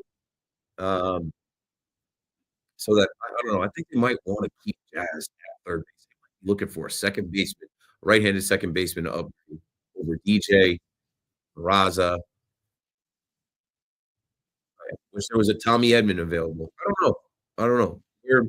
We're still a good ways away from the deadline. The deadline is July 31st. We're still a good ways away.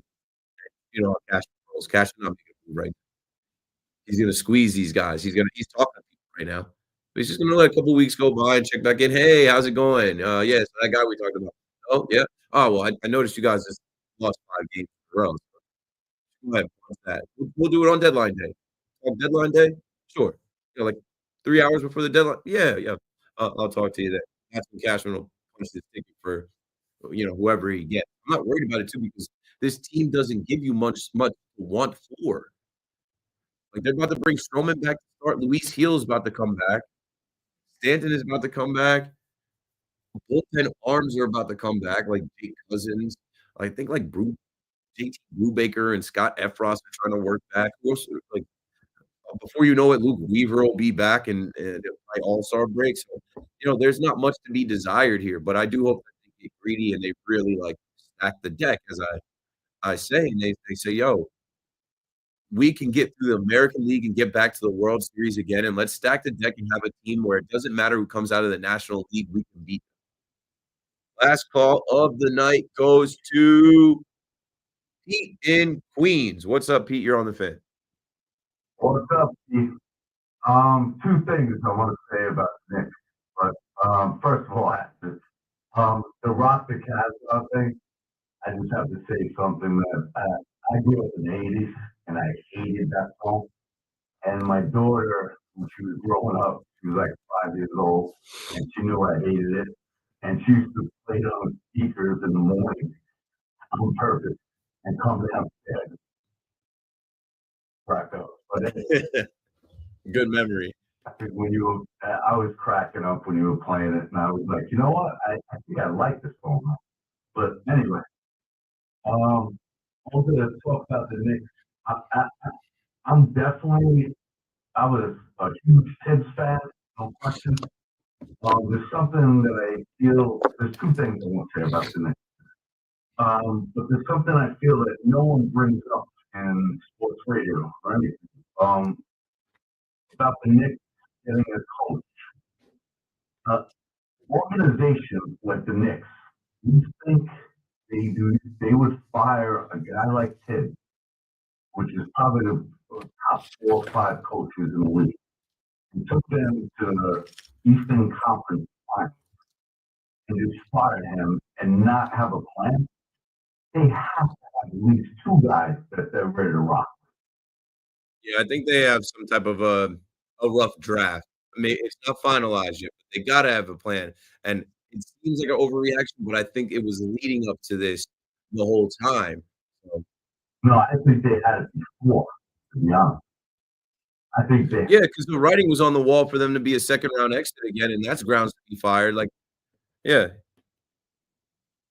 so I think they know exactly what they're doing right now. I miss this. I would run through if I was an athlete in college. If I were to play for a coach like Tibbs, I'll run through walls for that guy. But he's a little too. Sometimes things have to change, and I miss it, especially that. OKC lost to Indiana, which kind of just shows, like, wasn't his fault. yep. Neither here nor there. But I just feel that they have. I know there's a lot of talk throughout the season that Ulster and Miami are starting to get a little itchy with each other. Yeah. Thanks for the call, Pete. I'm just out of time. The back music's playing, but like you can't have a plan that involves you taking someone else's coach or trading for someone else's coach because they got to be in on that plan too. Now, hiring someone out of the blue that we're not thinking of as part of a plan, maybe a Johnny Bryant, but I think people have soured on that idea too. Why didn't he get the Suns job? Why did Ott get that job? The guy that used to be in Brooklyn. I don't know. I'm running out of time, man. Thank you for listening to my show. C-Mac is coming up next. Call now to be on his show.